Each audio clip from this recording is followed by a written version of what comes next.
Hello, Galaxy. I'm Chris Pirillo, and this is the recording of a reboot of TLDR, formerly known as the Locker Gnome Daily Report, now known potentially as the Locker Gnome Digital Review.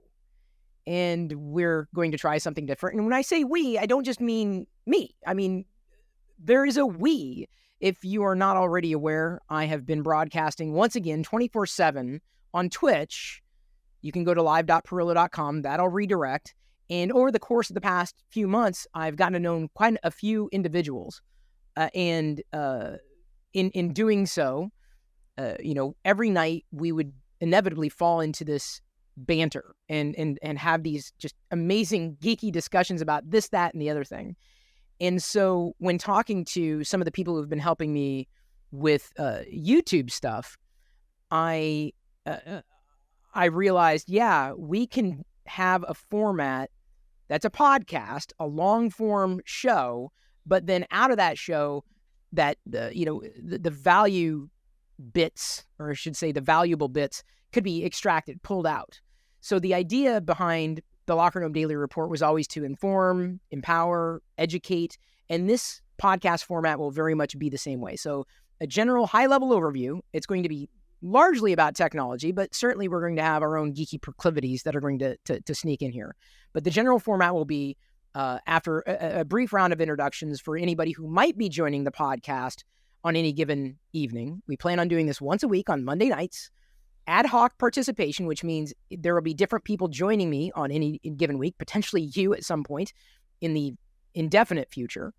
So we'll do brief introductions and then loop back, and each person will say, one thing that, they picked up this week, a piece of hardware. Maybe they're playing a new video game, a piece of software, a website that they didn't know existed they think is, amazing. And then we're going to roll into each one of us having a top 10 list that we feel is something that we understand, we have experience with, and we feel could help anybody who might be listening. So this podcast isn't just about banter back and forth. It's actually about transferring knowledge between one another here together on this podcast, but also to the general community or audience that might happen to be watching either the shorter form or the longer form full-on podcast video. And then after the top 10, we'll get into tech support. If you want us to answer a question of yours, feel free to call my toll-free number. It still exists, 888-PIRILLO, 888-747-4556. I used to answer that on the live stream all the time back in the day, way back in the day when YouTube was fun. It still exists. If you have a question you'd want the panel on any given week to answer, throw it out there. But if anybody who's on the podcast, anyone who might be joining me on any given recording, they can ask or throw out a question. Maybe I might even have a tech support question that I'm having problems with, I'm wrestling with, just to get a bit of knowledge from the people that I might have around me. And then after that, to wrap up, anything else that might be on our radar, tech news, or any other things that we might, be interested in that didn't necessarily get discussed over the course of the broadcast. So that is the general flow, or will be the general flow of the podcast as we hope to be able to produce them. Where they go, I don't know, but we're willing to give it a stab. So my name is Chris Pirillo. I've been doing this for the longest time. TLDR is now the Locker Gnome Digital Review. And the thing that I have, it's not to review here, but I was sent the Hohem iSteady MT2. It's a kit, and this is a gimbal. And I don't mean like gimbal as in elf gimbals, right? Wasn't that the department store Gimbals? Yes. Yeah. Okay. Mm-hmm. Hopefully I wasn't misremembering. Anyway, it comes in this case. It's a gimbal for not just traditional cameras, but also smartphones as well. And I have never had a gimbal before. And I know that these could be, very nice to use, especially if you're doing a lot of video in the field and you don't want to worry about, being unsteady, even with the compensation that might exist on any given smartphone. Having a stabilizer through a gimbal can make video incredibly smooth, especially if you're moving around, you're panning around a subject. The thing that makes this interesting, despite being very, very, I would say, the apparatus is complex. It's not exactly, oh, you can just slide it in there and you're good to go. It's very, very, very advanced to the point where the software itself allows you, by way of AI, when connected to, let's say, a smartphone, to use gesture control. So I could do an OK sign, and then what it would do, the software is controlled here on through the joy. I guess it would be a thumbstick here, not a joystick. I'm thinking Atari. We'll get back to Atari here in a bit. But you can, it'll start following you. So the smartphone app will start tracking your head or your face. So you could use this as basically, it's setting it up on a tripod. It's got a mount on the bottom. You could use it as a tracking mechanism. So it's not just something for keeping the camera steady, but also potentially tracking you. And that could be valuable if you're on your own and you're shooting video. So this is the thing that I have had on my desk. I haven't had a chance to use it yet, but there's a distinct possibility that at some point in the near future, especially if people like the camera video test types of videos that I've been doing, like with inspirational audio underneath the actual shots that I take, well, maybe I'll have a better chance to use it. But anyway, this is my thing of the week. The first gimbal that I've ever had. I got to figure out when and how I'm going to use it. Have any of you had experience with a gimbal? No. They've always intrigued me, though. I mean, how they work and the functionality and how they react to your movements. They've always been pretty intriguing, but I've not had any use case for one yet. I know some of that's the thing. Twitch streamers really make use of it, like the really big ones. Mm-hmm. It's really good to have a steady video doing that. Big time. It would be good for vlogs. I know, of course, that's what it's for. I mean, in general, if you're doing vlogs, or if you're going about and doing you go on your chores every day, I don't think that you should take your gimbal with you necessarily. But if you're at a con or something like that, that would be perfect. I think people take you seriously when you go to a con. If you got a smartphone, it's like, it's no big. But if you got like equipment, you got a gimbal, like, this guy's legit. Yeah, who's that guy? For real. I think something like that could probably be okay to use at Disney, because I know they banned selfie sticks, but something that's not a selfie stick. It's much shorter. You're not holding it out like a baton waiting to smack someone with it. So it's that would probably be allowed to go in. Yeah. Oh, I know they're allowed to go in. I've seen people whenever I was in Disney World last year that had those. So it is cool. The fluid motion, just kind of like, it's almost like a, cool to watch. What do they call it? It's a fidget. It's almost like a fidget. Yeah. Right? Here. It is those old toys that had the wheel on it. You'd roll. Yeah, exactly. I'm not you. This is the worst thing. If they watch this, they're going to be like, no, that's not how you use it. But that's kind of how this is right. You can't tell me what to do with my own thing. The worst review of a gimbal ever. Right, strike him off the list. So a top level overview. I probably should have done this before, but tonight I'm being joined by Glendon, Toxic Doom, Will the Gamer, and Mysterygoat. And then we also have another square in here. This is, by the way, being recorded on StreamYard. StreamYard is a sponsor of the live streams on Twitch, both my stream as well as MakerDeck, which also runs 24/7. Makuder is his handle, but he often plays retro commercials or old commercials in the feed. So we had him play back some old tech commercials as we're doing the recording of the podcast. We won't be hearing from Makuder tonight, but we appreciate him playing those retro. I just love the retro stuff. I don't know what it is. Yep, so moving on, Glendon. Yes. What is your discovery, or what's your new thing? Something that this week. Well, you can't see it because it's in the adjacent room here, but I got a new keyboard for my gaming rig. It's the SteelSeries Apex Pro 10 keyless version, the 2023 edition. The reason that I got that is because the switches on it are Hall effect switches, which means they're magnetic, as opposed to a regular post on a key switch and a spring to actuate it. Why? What's the value of that, though? The value of that is because you can actually change the actuation point of that key, kind of like a joystick on a controller. Like, say for instance, like you're playing a racing game with a traditional controller. You've got your trigger buttons. if you push it halfway in, you're only going to give it half throttle if you're playing a racing game. Same thing applies for these keys, that if you barely push it in, then you're only going to go forward so much. It takes a little getting used to, but it's really good. So far, I like it. If your finger was like barely touching the N key, it would just start drawing the letter, but not quite complete it until you pushed it all the way. Right. Okay. Yeah, that's a good way to do it. I mean, thanks for that. Made it really hard, right? Bam! Yeah. So, and it's nice because you can adjust the actuation on the fly or in the software that they give you. With the product, of course, it's got RGB because it can't be gaming, and it can't be cool if you don't have RGB. But it has the ability to do the actual actuation on the fly. So if you feel that it's a little too quick, then you can dial it back on the fly. So I've enjoyed it so far. I'm going to give it a go. Did you build it? No, this one I did not build. It's not a custom built one. It was pre-assembled. And again, the company's SteelSeries. They do a lot of gaming peripherals, headphones, mice, keyboards, things like that. So I've enjoyed it.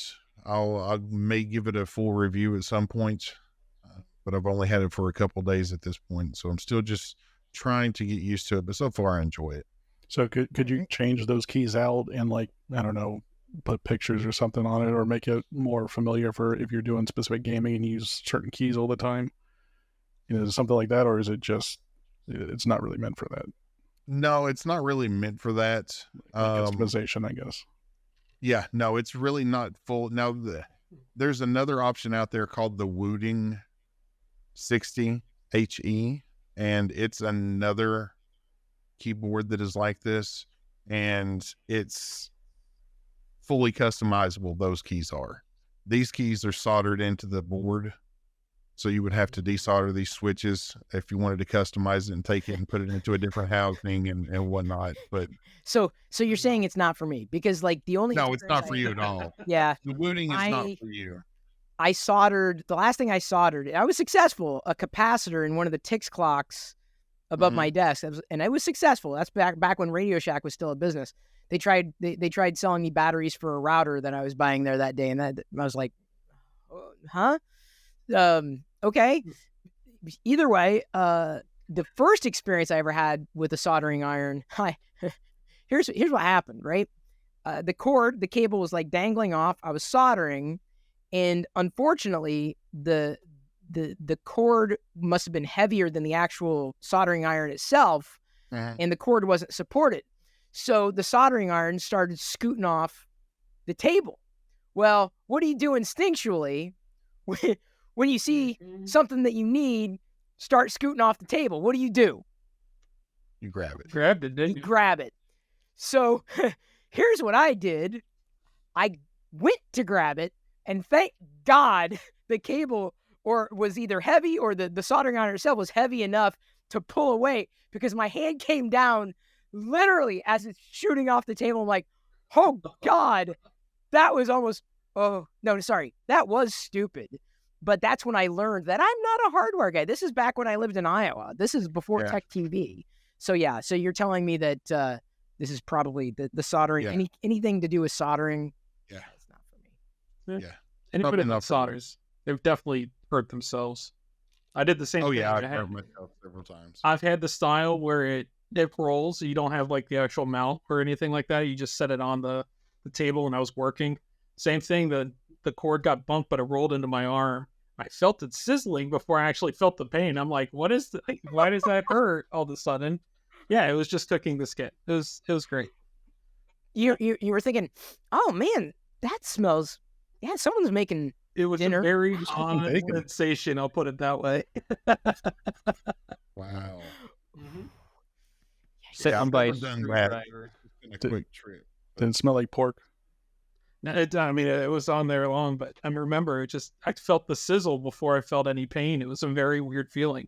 Kind of felt like a Pop Rocks on your skin. It was very weird.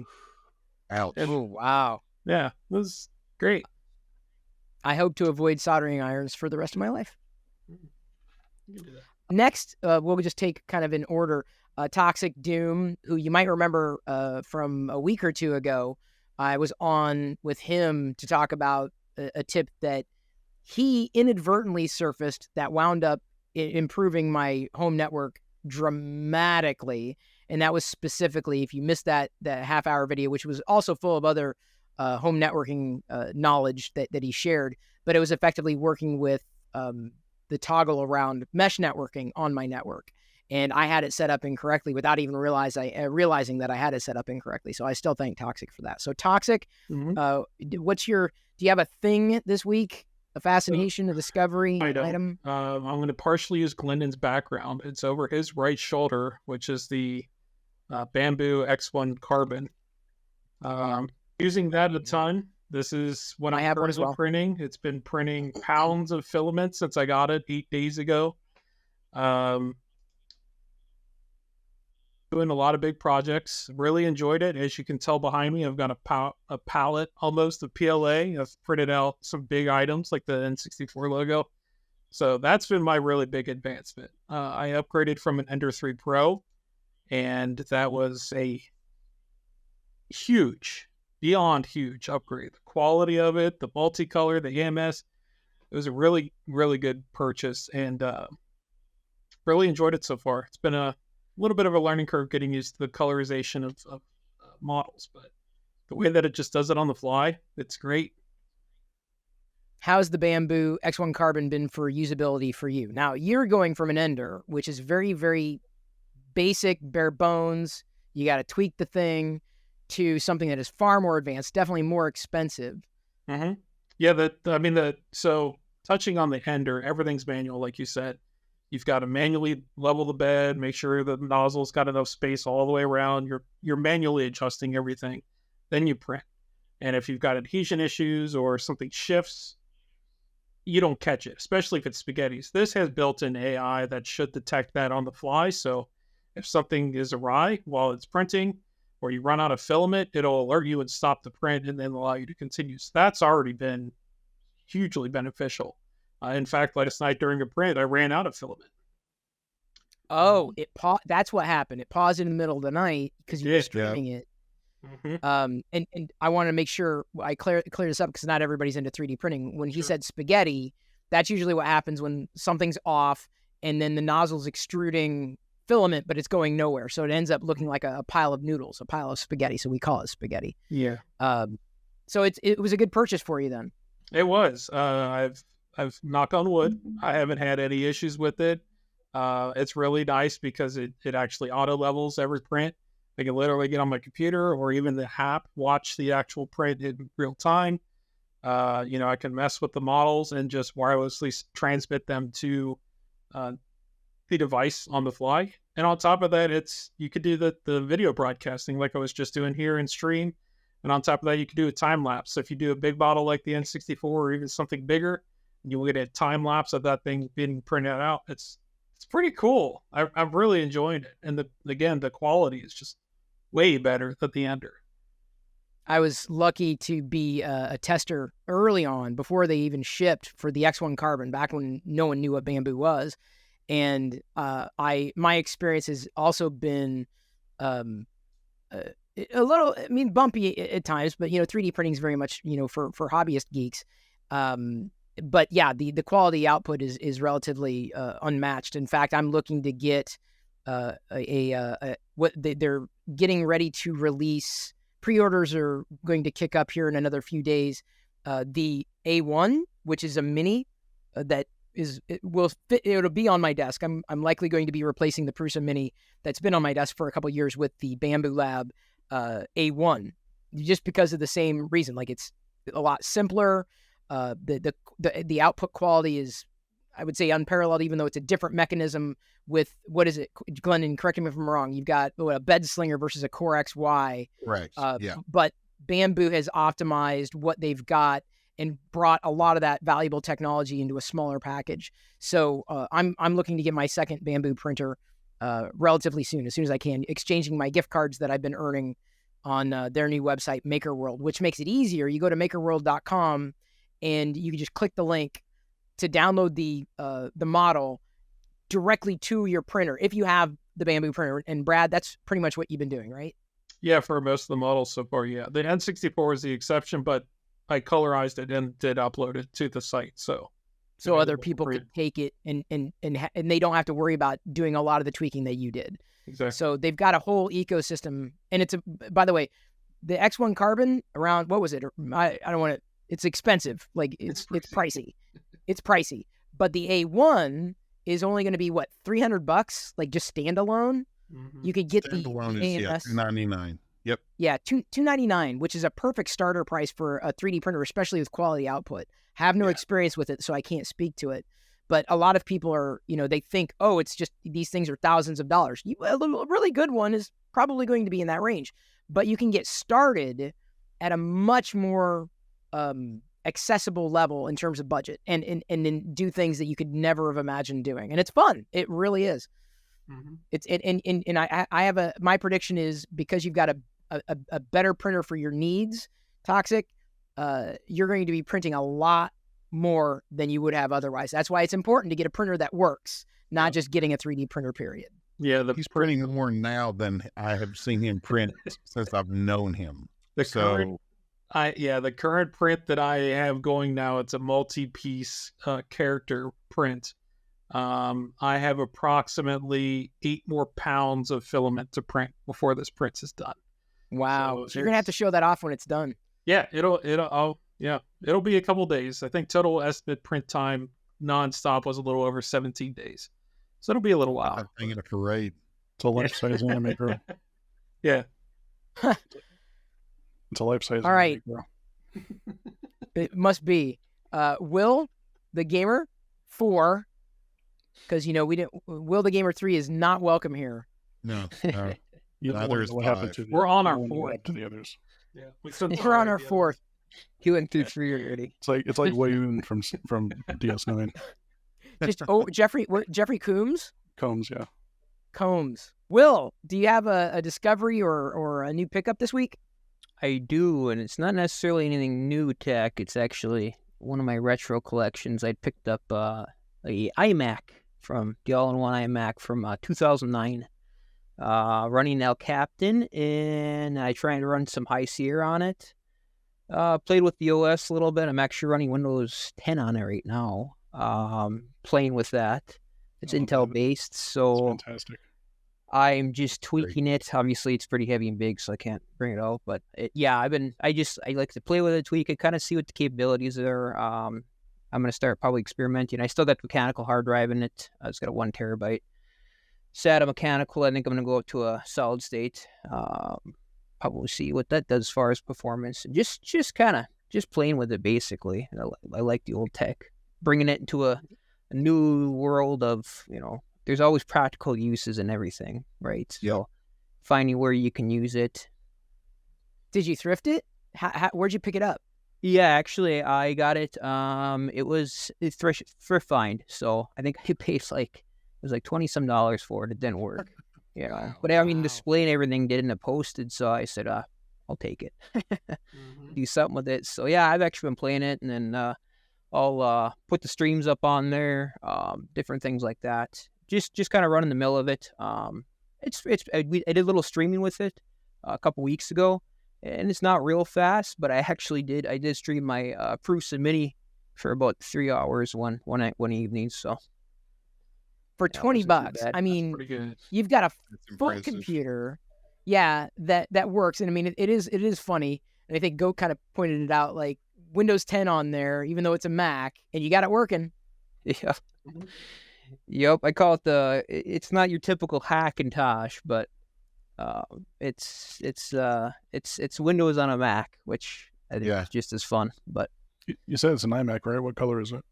It's the silver bezeled. So it's funny. So it's 2009. I started laughing because I actually bought this one at a thrift store about 2 weeks ago for $50. And I did the same thing. I found a plug, plugged it in, and I'm like, if this thing boots, I know it's Intel. I'm just going to take it because they had it labeled as a monitor. I'm like, that's not a monitor. There's a disk drive and everything else in there. So whenever it booted, I didn't even let it go all the way, and I'm like, sold. Like I'm going to actually clean it up and give it to my mom. I mean, she just does email and web browsing and stuff, but it's nicer than the laptop she's got now. But yeah, I mean, it's odd that you can find these deals out there. I mean, 20, $50 for one of these things. Absolutely. Might as well just pick it up and just have a second computer. They still got really good guts in them. So, I mean, for your basic computing, they're still pretty versatile nowadays as far as what you can do. But so I gotta say, and when it comes to like old technology, I generally don't hold on to it. Like I eliminate it. I try to, recoup costs. I just don't need it hanging around, and I'm different this way. I've always been concerned about buying somebody else's computer, not knowing where it's been. How do you mitigate those concerns in getting, an old computer that you don't know where it came from? You don't know what's what inside of it. Yeah, I mean, for me, so if I'm selling the computer, obviously everything's going to be on the hard drive. You can format your computer, and the data theoretically can still get recovered unless you do like an actual full in-depth, right? Typically, I just don't include the hard drive. Now, if I'm buying it, if this machine, for example, if I booted it and there was personal files on there, I wouldn't keep it. I would wipe it. And realistically, like Will said, these things have mechanical hard drives in them. My plan was to swap it out with an SSD anyway. I've taken computers from businesses, if they're HIPAA or not. Obviously, you have to destroy the hard drives if it's HIPAA, and show proof of that. If it's not, and it's a business, I'll otherwise keep them personally, but I'll never sell them. I'll dismantle them, scrap them that way. That way, none of the data can actually be recovered. But that's typically how I handle it. Yeah, similar with me. I use an old tool when I pick something up, and if it does have files and whatnot, I use an old program they used to call Nuke and Boot. It was it ran in the background. It was its own software booted off a disk, and it went all the way up to the qualifications at a military level of getting rid of data, any type of data encryption, and I would basically do that. It does several passes through it, so it's pretty hard to recover anything, and I don't know if anybody ever could. But and then a lot of stuff I pick up, sometimes they don't have hard drives. And the big thing you can kind of look at if you're looking at other components, I mean, water damage is so inevitable. This iMac actually had a little bit, and it still worked. A lot of it was just pulling moisture out, which that's a whole other process. But yeah, you can really tell generally. But most of the stuff I pick up, either the hard drive's on there or it was just someone's personal computer. So I nuke everything and pretty much start fresh. And then with Windows now too, when you do a boot in, you can delete your partitions, do a full format before you even install your new OS on it as well. So it gives you that option too before you even sell like a Windows 10 laptop, for example. You can delete your old files and set it back to factory settings, So if you're looking at just selling a piece of hardware. I'd still worry about taking somebody else's tech. I don't know what it is, and I have no problem thrifting. I thrift toys all the time. Like half my Star Wars collection has been thrifted, but there's just something about thrifting technology that I think people go gaga over. I mean, I've seen people at the thrift store going to the hardware section and just going on a shopping spree. Monitors, keyboards, all the way to computers, and I just look and I think, I don't know. Why one would, apart from kind of what both of you are doing. You're taking and you're restoring potentially to flip. Have you thought about flipping, like going to thrifting and finding something that's viable, getting it at a good price at a discount, knowing full well that you can turn around and sell it for, X plus Y? Sure. Yeah, I mean, that's definitely been on the mind, but just like with everything right now, even thrifting's gotten expensive. And you did touch on one thing, was about keyboards. If you ever see a keyboard at a thrift store, don't buy it. It's the most disgusting thing in your entire house. Do not buy a used keyboard. Do not buy a used mouse. Don't use a used headset. Like, they're just covered in everything. Just they're e-waste. Just don't touch them. Yep. And you were talking about, repairing and flipping, and that goes into any kind of electronics. I do the same thing with like vintage stereos and speakers and things like that, where you can change a couple capacitors and a crossover. Usually that's all that's wrong with it. Fire it up, working. I've got 2 sets of speakers in there, and I could turn around and flip one of them. I paid $125 for it at a yard sale. And in the condition that they're in right now, which is like new, I could flip it for like $2,000 if I wanted. Wow. But, yeah. Quite a bit. So it's nice if you have a hobby that can kind of be a little bit of a side hustle if you need it. So, but yeah, whenever I'm out and I'm looking for stuff, I'm always thinking of ways to flip it if I can. Nice. Yeah, there's a lot. It's interesting. Oh, I was gonna say there's a lot of times too. Nowadays, you just throw in a solid state. So the old hard drive, they're mechanical. They're so much slower. So they're just kind of like pitch, or another old trick is if you put them in the freezer, they would pretty much would destroy. Oh, right. So the hard drive. Yep, mechanical. Yep.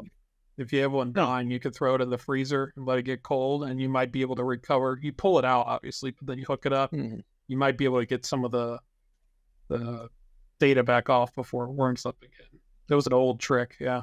Yep. It's interesting. I remember that. All right, Mysterygoat, what have you got for us this week? I'm going to be honest. I'm probably the most boring one of all of you because I don't have any kind of new hardware coming out. I was trying to think. I messed up. I didn't even think about something brand new, but I do actually have something I bought. It was a new video game. Not a brand new one, but a new one to me. Marvel Ultimate Alliance 3 on the Switch. So I'm primarily a PC gamer, but on the Switch, I enjoy the Switch. I enjoy their games. And I've kind of made a deal with myself that I'm only buying exclusives on the Switch, which this one was, I was really surprised by that too, because, they had Ultimate Alliance 1 and 2 on Xbox and PlayStation before. So I was surprised this was a exclusive, but I've been wanting it for a while. And just like with every other Switch game, just does not go on sale. It's been at like $50 for, I don't know, past 3-5 years, something like that. So I finally bought it off of eBay the other day. $30 wasn't bad. They were used. Oh, actually, after shipping, I think it is actually more like 25. So wasn't that bad. I was okay with it. Fun game. I enjoy it. I know there's a lot of reviews that weren't very good for it, but I've been having a lot of fun with it. Reminds me of the old games from the past. The format that Ultimate Alliance has, where you have 4 characters, and you can switch out between the 4 of them, and then from save points and stuff like that, you can put in the massive list of Marvel characters that you have throughout the game. You can switch them in and out. I've always enjoyed that format. They had it with X-Men Legends, starting off with on like the GameCube and PS2 and all that at first. Then they translated it into Ultimate Alliance and expanded it with the entire Marvel universe, not just X-Men. So it's been a lot of fun stories. The gameplay is enjoyable. It's great if you have co-op. This one, of course, can do online co-op.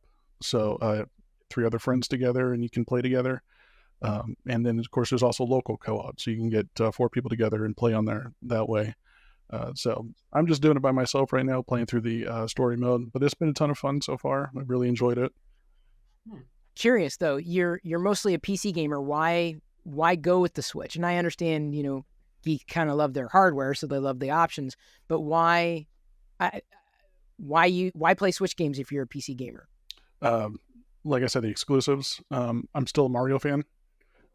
Way back when. So Mario's always going to be there. Mario's not going to be on PC, at least not anytime soon. So I still enjoy Mario games. Metroid's one of my favorite series of all time. So I'm like, I have to have it for Metroid. And then a handful of others, Zelda's always fun. So it really comes down to the exclusives. I don't really do that for the other consoles. There's still some exclusives for the PlayStation, for Xbox. Most of that's coming to PC nowadays. Even the holdouts that were on PlayStation are starting to come over to PC now. Things like The Last of Us, Ratchet and Clank is even coming. So, so those, I can get where I need them. And even if they weren't coming over, I like them enough, but they just weren't enough to make me want to go buy a 500 piece of hardware for it specifically just to play a couple of games. Switch is cheaper, significantly cheaper. It's fun to play. It's approachable. And it's just a good time when you just want to chill, sit in front of the TV, play a little something. Yeah, that's about it. Just really the exclusives have what have drawn me to it. Yeah, and that's fair. I mean, I think, every one of us here loves a good retro title. I mean, given that, well, retro, now, by the way, I think in 8 years, the 80s will have been 50 years ago. Yeah, I saw that. Do you realize that? We're not getting any younger, folks. No. That's for sure.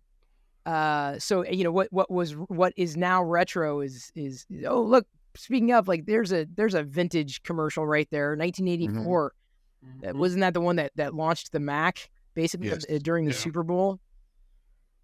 Yep. Freaks of Big Brother, yeah. That was new back in the day, but not now. No, not so much. I'm older than that commercial, I'm proud to say. So Goat, I wasn't even born yet when that commercial came out. Thank you for aging me that much more. I wasn't either. So during the course of the broadcast, that's great. We got thanks for the low blow there. Appreciate it. Awesome. I was gonna, since Goat, you're going on about the game, but that's actually, to dovetail, I'm gonna, if you don't mind, stick with you as we roll into our own top 10s. Where again, the idea for this particular part of the podcast is that each one of us, anybody who joins, will have a top 10 list, a top 10 ways, a top 10 reasons, a top 10 secrets, top 10 tricks, top 10 something about a video game, about a process that's technologically heavy, software, hardware, geeky in general, but mostly around tech. And Goat has, I feel, a pretty good, a solid one, if only that only because it does touch upon retro. Not to steal his thunder, but you actually saw. I mentioned it earlier. I mentioned Atari, and you actually saw an Atari commercial if you weren't paying attention in the grid to these vintage commercials, because at least one Atari commercial has played during the course of the broadcast. So Goat, what specifically were you hoping to share for your general top 10 this week? Well, I was going into the Atari 2600 Plus because any fan of retro gaming, I think that's going to be interesting to anyone. So this is a product that is effectively an emulator of Atari games. So instead of cartridges in and out of the classic console, which not a lot of people have, not everybody has what? Nice. Does it work? I have not turned it on. I think I'm missing the power cable, I believe. I got it from a friend of mine. I got mine there in the box if you need it. Oh, wait, what about that switch? What about the black and white, the B&W switch and the connectors? Yeah, they're all in there. No. Yeah. The connector on the television where you had to have a screwdriver. Oh, the rabbit. Yeah, we went to the antenna in the RF. It went in. Yeah. It's a very. No, it had a pigtail on it, and you would screw it into the back. That needs the adapter. Yeah. Okay. So I don't really have all of the pieces to it. Like I said, I have a friend. He was moving, and I was like, "Can I have it?" And he was like, "Yeah, whatever." He's probably going to throw it out. But anyway, that works. I had to bring it out. Basically, you want to share the reasons you would get the Atari 2600 Plus, let's say, or go the emulation route versus going vintage or retro collecting and actually getting the cartridges and using the classic console. Yeah, well, I was really super interested about this console, and it was more trying to go into what makes it tick. Why did they even make it in the beginning? And I think it is probably a misnomer for people to just look at it. It looks like it should be that console there. It's actually not, like you said. It is emulation. It is. It's running on I had it written down. It's running. And this is the Atari 2600 Plus that you're talking about, the new product that you got. Okay. It's running on a microprocessor, so the Rock chip 3128 SoC microprocessor. So it's running on that. It's not running on the actual remade Atari hardware. Some people might be a little disappointed in that, because I think when they announced it, that's what you're thinking. It's going to be the old Atari connected to an HDMI port. That's probably the biggest pro for this when it's coming from Atari themselves. It is going through an HDMI port. So some people have done soldering of composite cables onto there, or trying to get an old CRT. You don't have to do that with this. You can connect it to your modern television, and it even has a widescreen mode. So you can play the games in widescreen. What? Yeah.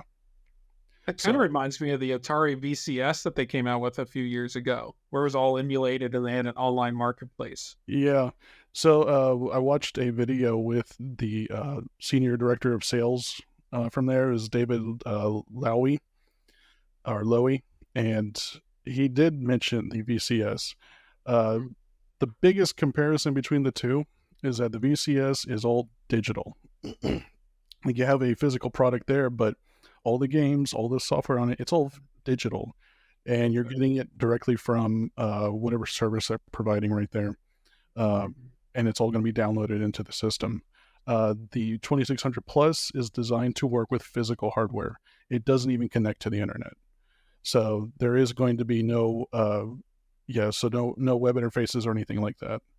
The VCS actually has a Chrome browser on there. It's funny, the Lowry said that he actually uses it to watch all his streaming services on there. Just logs into on his Chrome browser and watches all whatever he's subscribes to in streaming. Mm-hmm. That was pretty interesting right there, and the big comparison between the two. If you have some of the old cartridges around, or if you want to start collecting them, the new system is actually might be beneficial for you if you're into the physical hardware. Wait. So you're telling me that the Atari 2600 Plus, the new one, the modern one, accepts the old 2600 cartridges? Yeah, so it accepts not just the 2600 cartridges, but the 7800 cartridges also. So it will play both of them, which 7800, is more akin to like the NES, is about an 8-bit console. So it doesn't have that like one color blocky Atari look that we all associate with Atari. The 7800, even, I don't think it lasted very long, but it was designed to compete against the NES, and it had 8-bit style games on it. So both games will work on it. Both cartridges are actually the same style, so they'll fit right there in the port and work just as normal. The 5200? 5200. Yeah, the cartridges were bigger, so they're not obviously going to fit in the port. So you can't play those, unfortunately. But yeah, all of the 7800 and 2600 can work on there.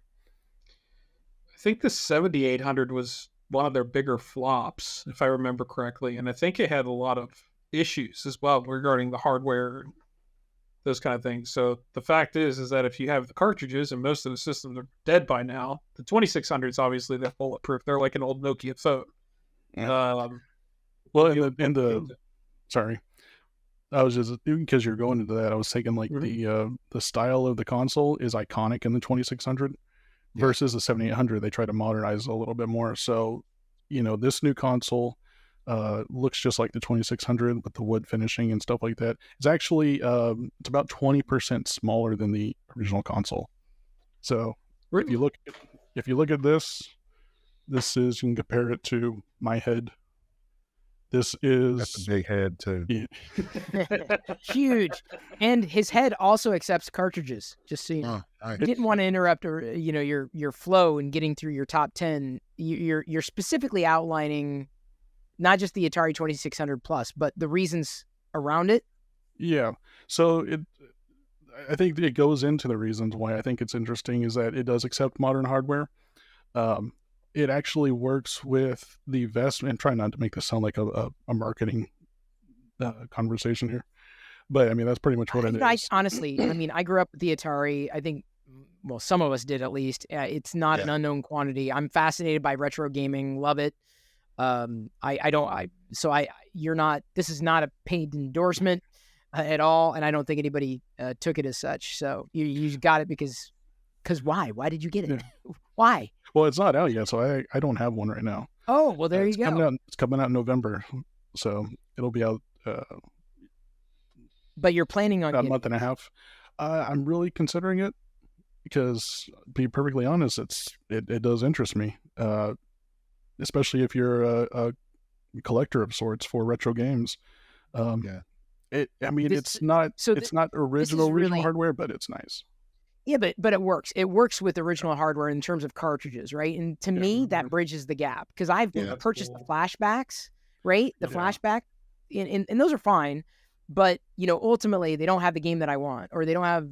There's something. It's locked into those ROMs. That's probably one of the biggest things. Those flashback consoles. This is kind of what I kind of wish the NES Mini did, or the SNES Mini, the Genesis, is that you can put the original cartridges into it. Versus the other ones where it's a curated set of games and you can only play what's on there. And it's not designed to be hacked or designed to add anything to it. So I like being able to VCS was. The VCS was designed to be a bit more advanced. Yeah, it is, the whole VCS is like a modern interpretation of what Atari is, with the ability to not only play the old games, but even new games if they decide to put some on there, which supposedly they have been putting out brand new games. They have one called Mr. Run and Jump, which I think they have a modern interpretation of on modern consoles, but they also have an old Atari style version that they've made physical cartridges for, and you can actually buy it right now. So to contextualize what you're laying out, you're laying out the top 10 reasons why you should be considering getting the Atari 2600 Plus. I think that's the best way to frame the knowledge that you're sharing right now. Yeah, and definitely, these are definitely some good reasons to get it. And again, this really goes more towards the people that already are into retro gaming. But even if you're just dabbling into it and are curious about it, these are some good reasons to get it versus something else. I can even compare it to the Retron 77 that they came out with a few years ago, which is their version. Retron, who is a hardware emulation company that makes consoles, modern consoles. Hyperkin is who the parent company is. Mm-hmm. And they've done really good. They have Retron 5, which is great because it's one console that can play 5 versions of stuff: the NES, SNES, Genesis. I forget what else. Famicom. Okay. Mm-hmm. And so they have versions of that. They also have an Atari version they came out with. Very nice looking. It's designed to emulate the look and feel of the Atari, but it is a rectangular box. It's not the Atari. This console is designed to be the Atari, the thing that people grew up with and what brings all those nice, good feelings to everyone. So, if you want something that is going to be like, you could get that, probably work fine. But if you want something that's going to be a little bit more, bringing back that nostalgia feel, and you can put it on the shelf and say, oh yeah, that's the Atari. I know exactly what that is. You don't have to ask any questions about it. 2600 Plus is probably going to be right up your alley with that. Also, when we're looking at going back to the game section, what I actually really appreciated from what Atari has done is they are taking pretty much all of the games that they have and testing them themselves.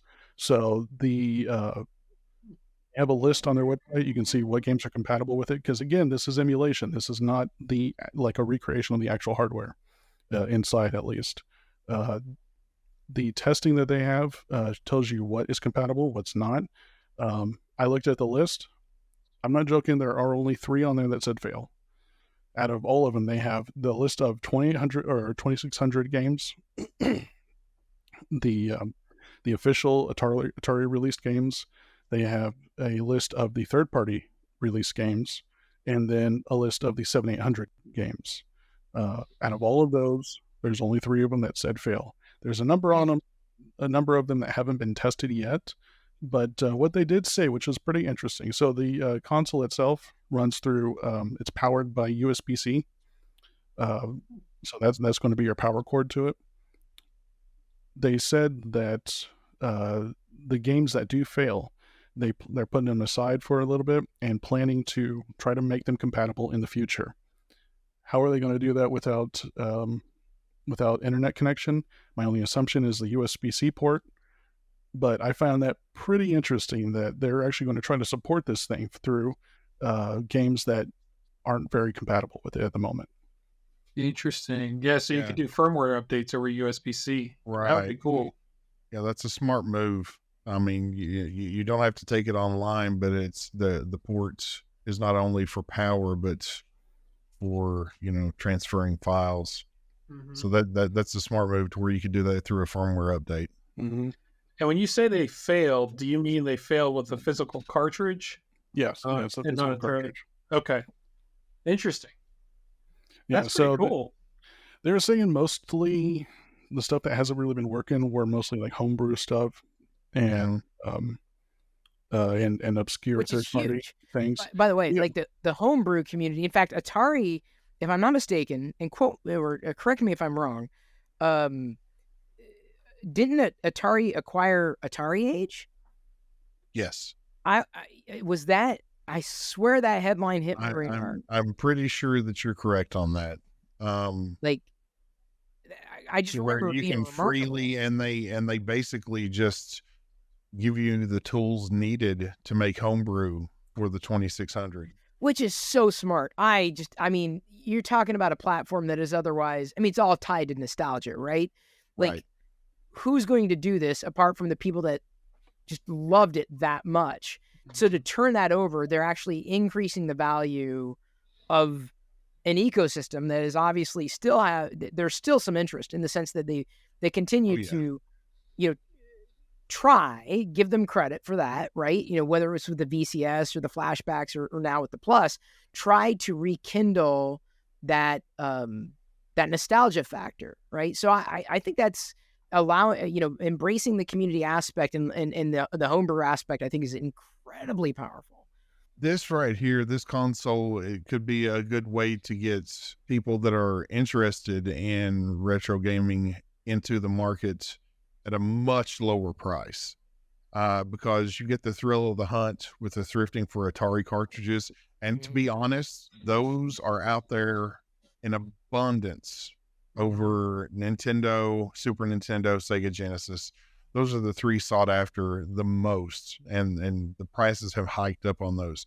Atari consoles and cartridges, you can buy them for pennies on the dollar at most places that have them, or yard sales. People just want to get rid of them because it's just the demand up until recently has not been as high for that console. So I think that they're hitting the market at the right time for, anybody that's looking to possibly get into it as well. So. Yeah, I grew up with the Atari. In fact, the video, I still have it in my YouTube channel. I think, what's the title? Like first Atari 2600 and Lego unboxing, or I can't remember what it was.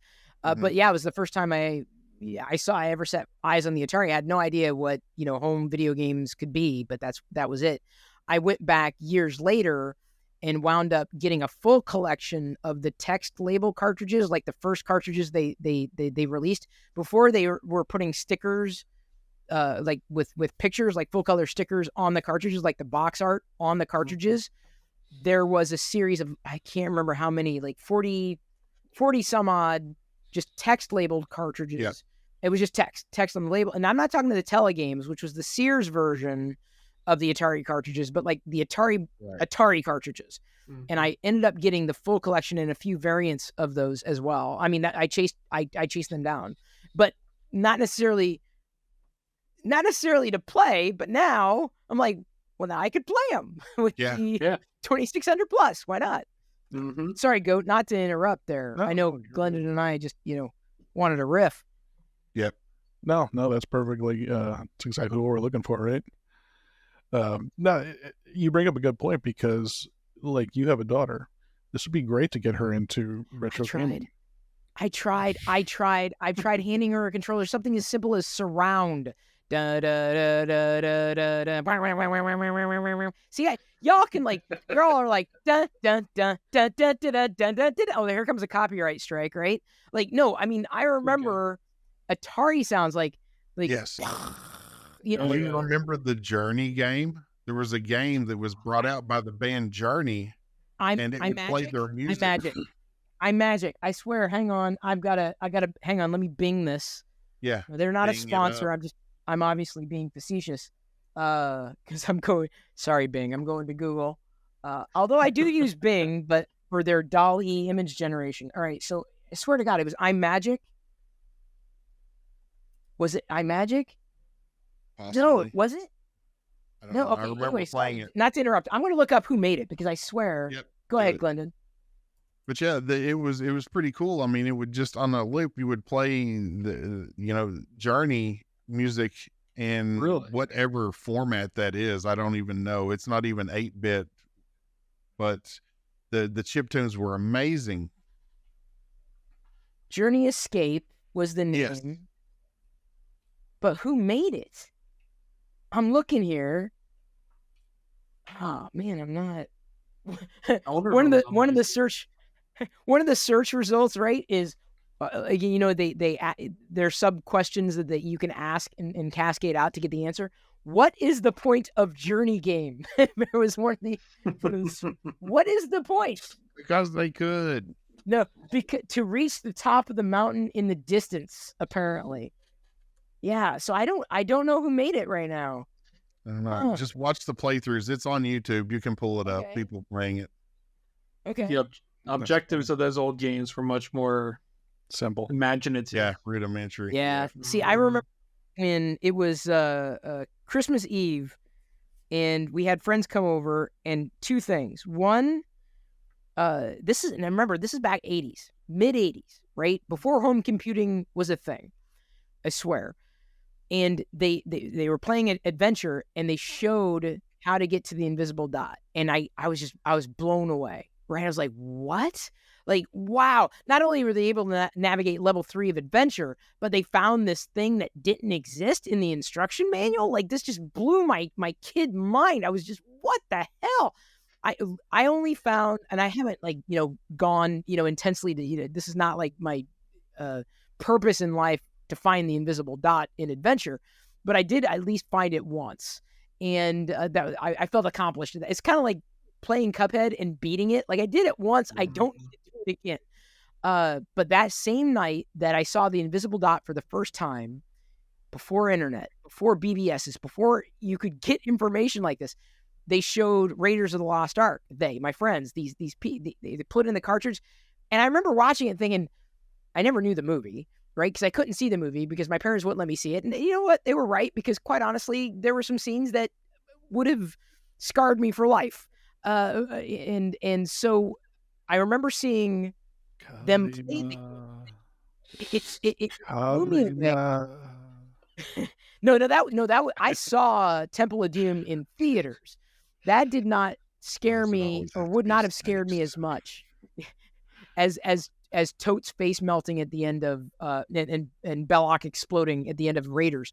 But watching them play the game, thinking, how are they figuring this out? Like, I read the instruction manual like cover to cover, and like I'm having problems like with simpler games. I'm like, how did they know they're supposed to do this with that?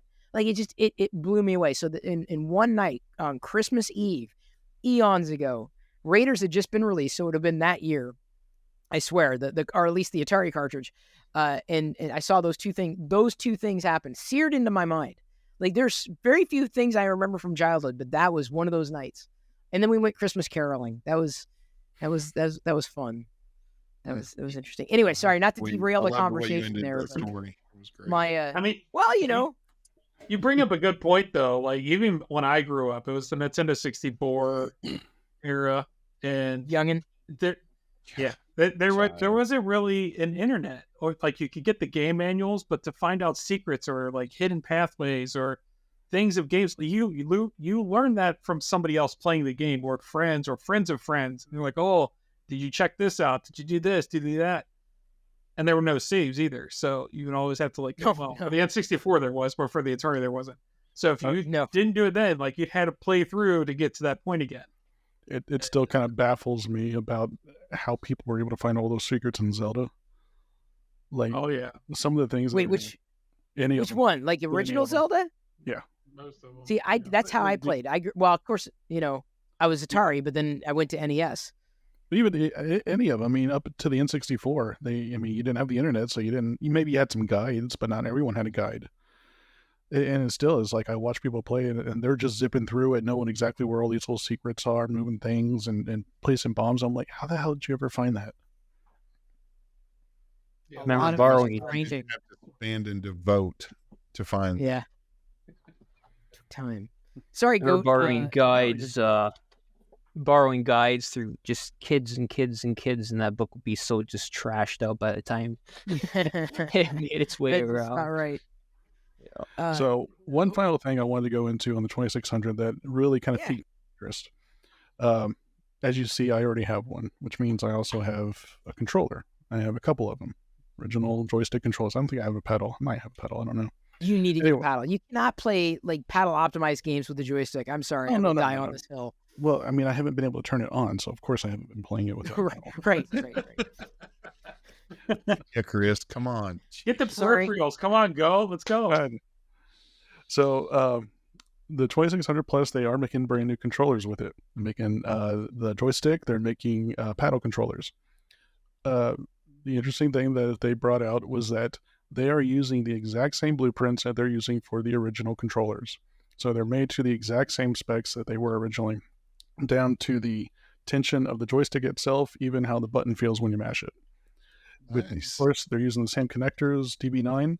So they are backwards compatible with an original Atari, and original Atari controllers, if you have them, they are compatible with the new system. So you don't have to buy new controllers if you already have them. That's awesome. All right, I might buy one just for that. That's pretty cool. Yeah. So I was impressed with that, especially when they said that they're using the exact same blueprints. I'm like, heck yeah, that's awesome. I like that.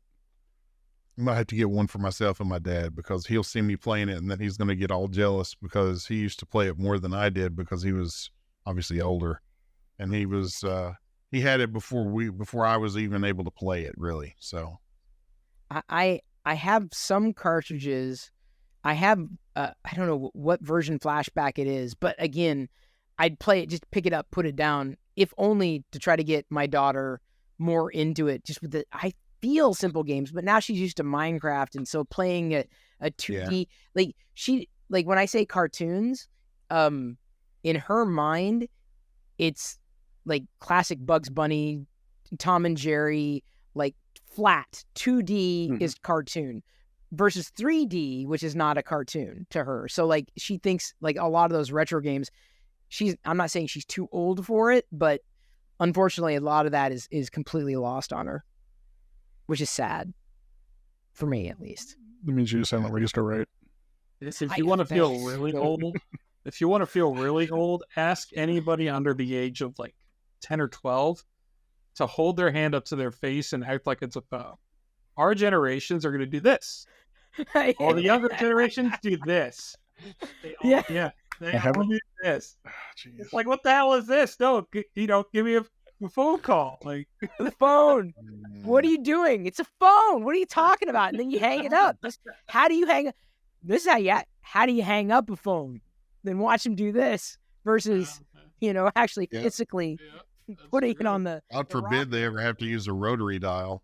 Oh. Some of the things that I've read online about how young kids will talk to people my age, my God, and be like, "You actually use the PlayStation 2?"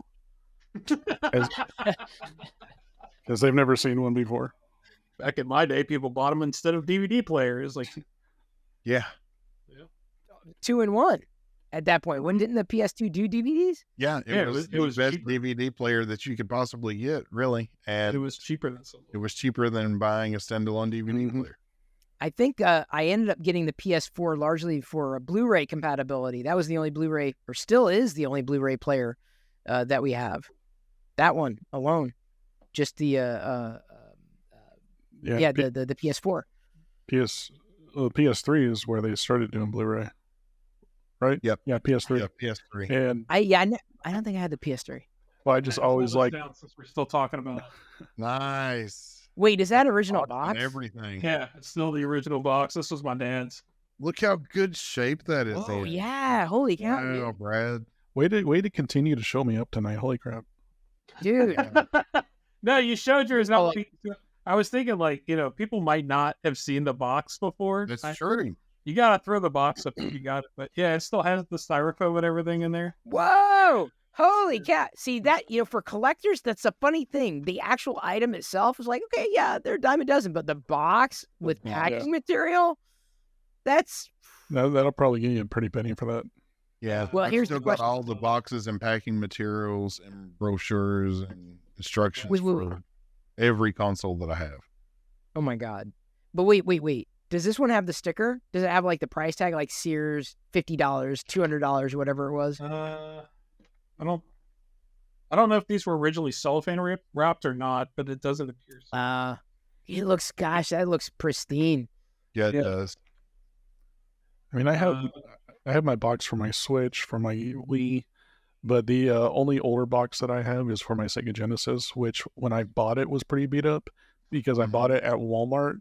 Now you think at Walmart it'd be brand new. No, it was taped together and someone had returned it and whatever. So it was never in the greatest condition to begin with. But as far as old stuff, that's probably the only retro box that I have. So this is what I was looking for. Now I don't know if it'll show on the bottom here, down here in the black text, but I'll read it. The first line says, "True to life game and sound." True to life. Play those sounds again, Chris. So that's the thing. Back in the day, we were pixelated in the 80s. I don't know if you knew this, but we did not have high definition anything. Yeah, and it's like Canada now. It's nutty. Like, no. Here's the thing that'll age you. Like, Jedi, my daughter, she said it was a few years ago. I swear she said, "What, were you born in the 1900s?" And I'm like, yeah, I was. Yeah, I was. I was born in the 1900s. Remember when the 1800s were old? Well, now the 1900s. No, they're not. I'm fighting it. Nope. No, I'm sorry. That ship has sailed. Well, kids that were born in 2000 are now old enough to drink. They're more than legal. Stop talking, Goat. All right. Yeah, you're done. Like, kill that mic. All right. Now, speaking of done, we almost had a really perfect segue talking about phones and kids and how they use them. Kids these days seem to be fascinated with the flippables and the foldables, and those, I guess, have somewhat nostalgic value as well because the Motorola Razr, the original one, it was a flip phone that people used. I never did. I never had one, and now I'm lucky enough to have. You did? You had one? I had the original Razr. Yep. I know it was a thing, but I just didn't like the interface. I was more of a Nokia guy, but I recently had a chance to play with the Razr Plus, and it's good. I got to admit, like, I'm not necessarily the target market for a flippable or a foldable phone, but it impressed me, like, more than I thought it would for all the reasons that it has been, I guess, promoted, like, for content creators, for people to take a lot of video, a lot of selfies. It's actually viable, like, for that type of usability, for that type of use case. A device like this can work very well. I just like the sound too. I like how it goes clap, flap. It's like a Nintendo SP, Game Boy Advance. Yeah, and I've got one right there here too, right? Right there. Yeah. See it? Yeah. GBA SP right there. Yeah. Hang on. Let's go ahead. Toxic. I was going to say, if we just start calling stuff out, do you just have it at the ready? I guess I do. Yeah, and where did that come? I'm trying to. I'm comparing the closing here. So this one's a little more muted. The Nintendo SP is a bit more muted versus I guess a harsher slap. And I'm not even putting that much pressure on it. Well, if I just do it lightly. Yeah, that really slaps. Not to steal kids. Not to steal Will's thunder, but here's the sound of the flip. Okay, so this is the direction we're going. This is the long-winded introduction. Will wanted to detail his top 10 for this week, breaking down the reasons that 10 reasons you might want to get. These are flips, right? Hey, not there's folds. a phone commercial right there. Well, I would be a flip. It's ironic. This is a flip, okay, not a fold. Yep. Okay, so the 10 reasons I have to ask, because this folds theoretically. I'm not wrong, but this is a foldable phone, Yeah, flippable phone. The form factor is the difference. Yeah. Yes. I mean, they all and Will thought it'd essentially be. fold. So, go ahead, Will. Break it down. I won't interrupt you further. Oh no, not a problem. I so will, certainly. I've been test driving the. Let's see if I can get it here. The Galaxy Fold, the Z Fold 4 for probably. Actually, I'm not looking at it, a little longer than a year, and it's your basic go this direction instead of what Chris was showing, but it was a weird phone, and I looked at it, and I thought when I bought it, I thought within 30 days I was going to be returning it, and I didn't think I was going to use it. And the biggest thing I've been finding, obviously the size, right? You go to a 7.6-inch linear screen with 120 hertz refresh rate, and you got the 6.2 on the front side with same thing, 120 hertz refresh. And it's actually the biggest, the 7.6, the inner screen is the biggest flagship phone screen currently that you can really get. And it's not really... was a size necessarily that attracted to me, but the Open UI, which was one of the big things. And the Open UI, or One UI? Are you talking Samsung's One? Yes, I'm sorry. One UI? Okay. Yep. Yeah. So the One UI, you get, for example, I don't know if I can show it here, but see, you bring up an internet browser and you got your taskbar immediately down here, and you can actually do, it's a little hard to do on screen, but you can do side by side. One of the advertisements they show, which I in fact used, was having a spreadsheet side by side, Word document and a spreadsheet side by side. And I started playing with peripherals on it. I put a keyboard and a mouse. And my biggest thing, I was just shocked that when I put a Bluetooth mouse with it, I actually had a mouse cursor. And I was able to put the screen on a mount, and they make cases. I mean, the accessories, that'll be something else too, but I was able to use it essentially like a laptop, for your basic stuff. I've done video conferencing with it, like lots of things like that. And then they've brought back the S Pen. Obviously, this came in the pre-order, but you can buy. It's a little girthier, bigger than what you would get in your your Samsung Galaxy, and it doesn't just pop right in. It's a case integration type deal. Yep. Okay. Yeah, so this actually goes in the back of the case, and that changes out. This is Samsung's case. Is one of Samsung's first cases they really got going. But you can put a kickstand in the back of here, so you can essentially set it up and watch videos or whatever you want to do. But the performance was the big thing. With the bigger screen, you wonder, what kind of performance am I getting? Laggy, whatever. It's using that Snapdragon 8 Plus Gen 1 processor with 12 gig of RAM, which, looking at a phone with that capacity, that was impressive. There's a lot of normal size phones. I guess I'll call it normal, but regular size phones that pack the same thing. But, I think about it as a tablet when I use it, right? And performance for tablets have not always been the best compared to phones, and this is kind of meeting the runner-up for me. So I was impressed, and it also came with the 1 terabyte storage, which was one of the first options I had when I bought a phone, to get a terabyte storage. And this was a generation old already, so a lot of things have changed with them. But that brings me to another thing: is the continuous improvements they've made. Samsung has been listening to a lot of the community that drives these daily, what they want, what they see.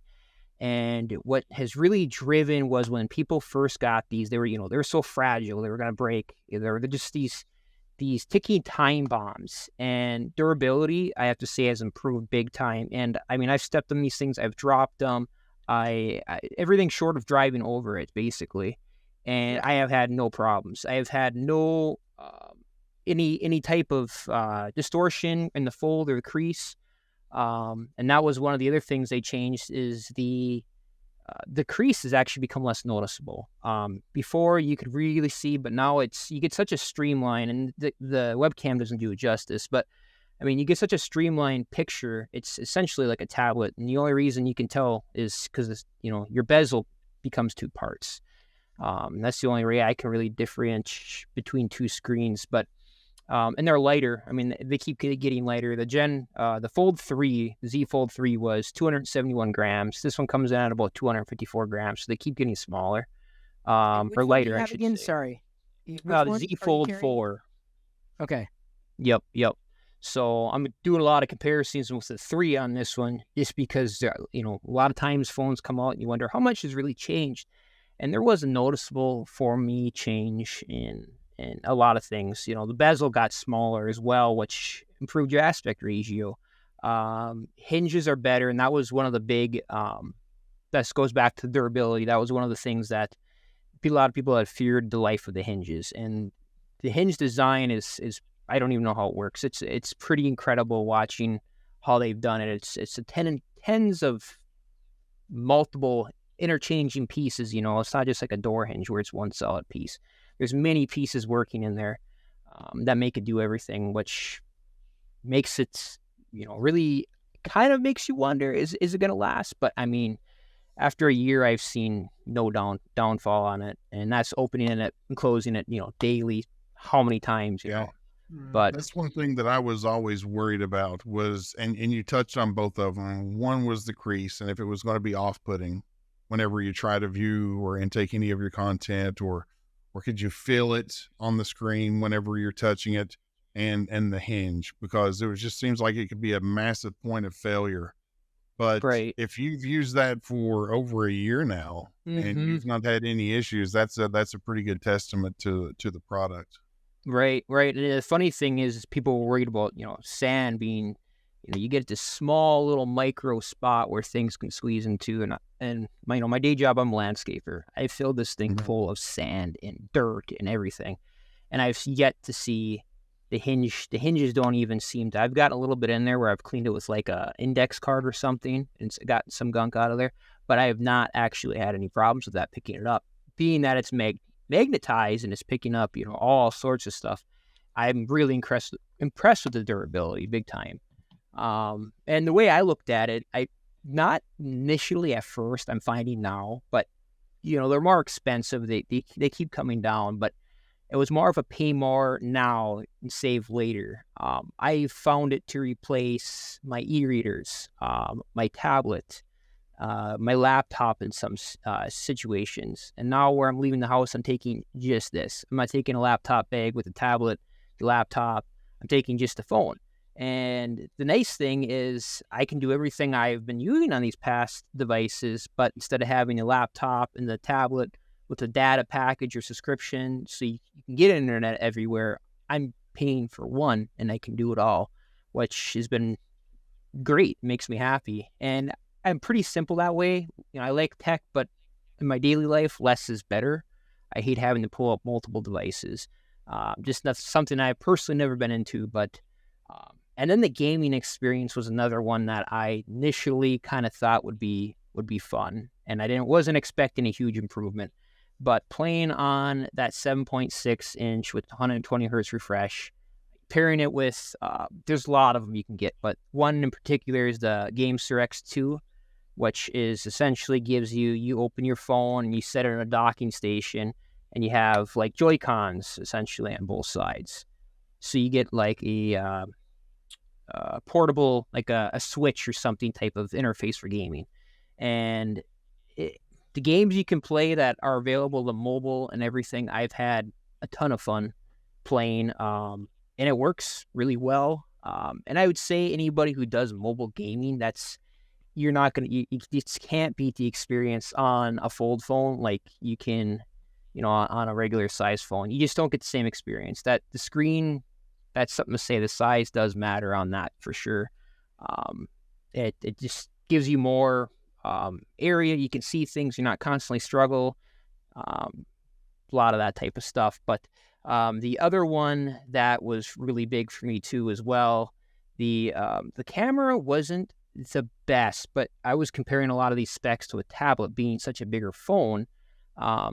It does have a 50 megapixel camera with a 12 megapixel ultra wide and a 10 megapixel telephoto, but it's got the 30x zoom, which you can video at that zoom as well. So compared to some of the tablets I ran in the past, I mean, this wipes it out of the water. Now, as far as a phone, your comparisons aren't going to be as good, but considering the size and everything you're carrying, I've been pretty impressed with it overall. But the fact that someone can essentially take this, you can buy a case with the little keyboard, it all folds up in one little package. You got the little keyboard, the mouse, everything, and take it with you, and you got a full desktop experience.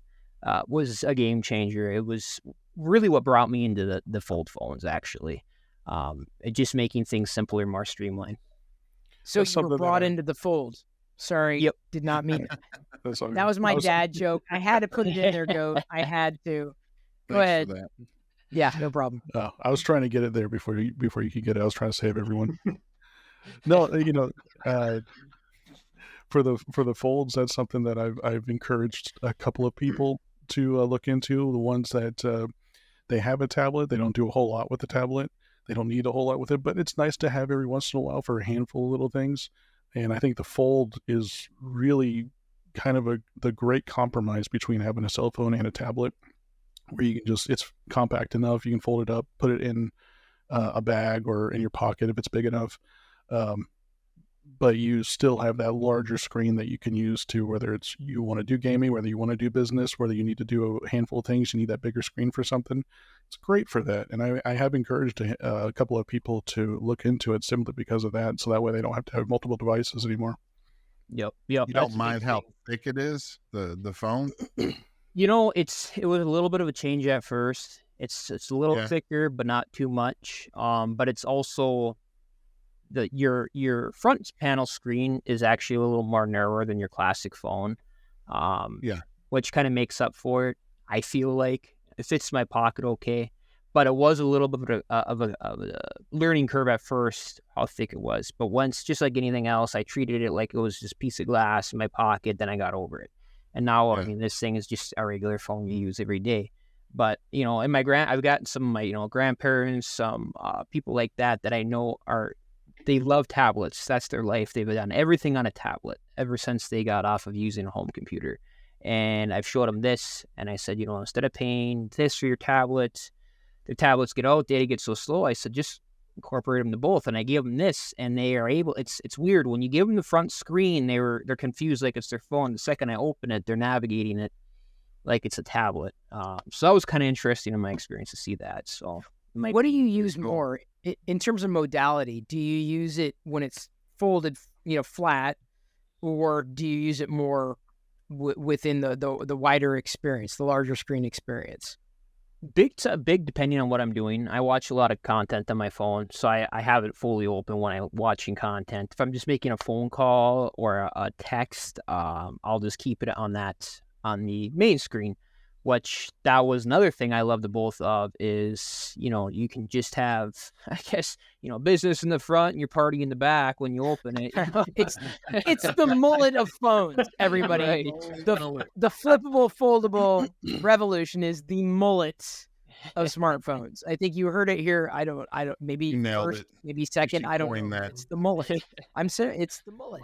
Yeah, it is. But yeah, so I mean, it just really depends. Reading stuff, I'll open it. But yeah, a lot of the times it's use it the main size, but I fold the thing so many times. At first, I didn't want to. I felt like I was going to break it. But now I just don't even think twice about it. After a year, I feel like I would have experienced something if I was having problems. So, I guess for me, and granted, we'll come back to not having a lot of experience with foldables or flippables. It did impress me that the Motorola Razr, even though it's not a flagship, felt flagship-ish. But this is closer, or I guess akin to what we used to call candy bar style phones, or the slab, right? It's just there's not something that folds out into a square or a square-ish type of interface. The thing that I guess would be my chief concern, being more of a software enthusiast, is the software. And I've seen Samsung handle things differently than, let's say, the way the Pixel or Google has handled things. And in fact, I think I ended up, what do you call, you can't call them quote tweets anymore. The quote X's, quote posts. I don't know. Someone was doing a comparison. What's that? They're still tweets. They're still tweets to me. Yeah, they'll be for me as well, I'm sure. Sorry, Elon. because he watches this show. I don't know if you knew that. He's our biggest fan. Yeah, biggest fan here. He pledges $8 a month. Man, that guy. Yep, and we give him a blue check mark. Might as well at this point. It's that the software, most of the software out there, it works. No question about that. It's the optimization, and I don't just mean that it runs full screen. Is it a good experience when it runs dual pane? Like when when you're interoperating with one side, that's one app, and another app on the other side. How well does that work? Like, have you ever found yourself? And again, I tend to be a lot more sensitive than the average user in terms of software usability. There's a lot I will not forgive. And I just feel that forget, the lack of optimization in general that apps usually see. I mean, they get published and they're out there and they work, but it's that lack of polish that ultimately drives me away from it. And I've run into so many challenges with traditional Android apps on traditional slab phones that I'm just concerned about seeing them operate on foldable devices, not necessarily flippable, which is closer. The flippable is closer to a slab experience. So how has the software experience been for you? I was worried about that, actually. That was one of my big concerns. Being that the battery was a little smaller, I was worried about, okay, you got this big screen, you're putting out all this power. How long is it going to actually last, I found that to be really a problem. It doesn't quite make the 9 hours and 17 minutes or whatever it says if you're running that full optimized use all the time, But I would say a guy could get most of a workday out of it straight. In my experience, I've been able to, even with full brightness, everything, running multiple tasks. As far as now the software itself, I thought it was going to be really clunky.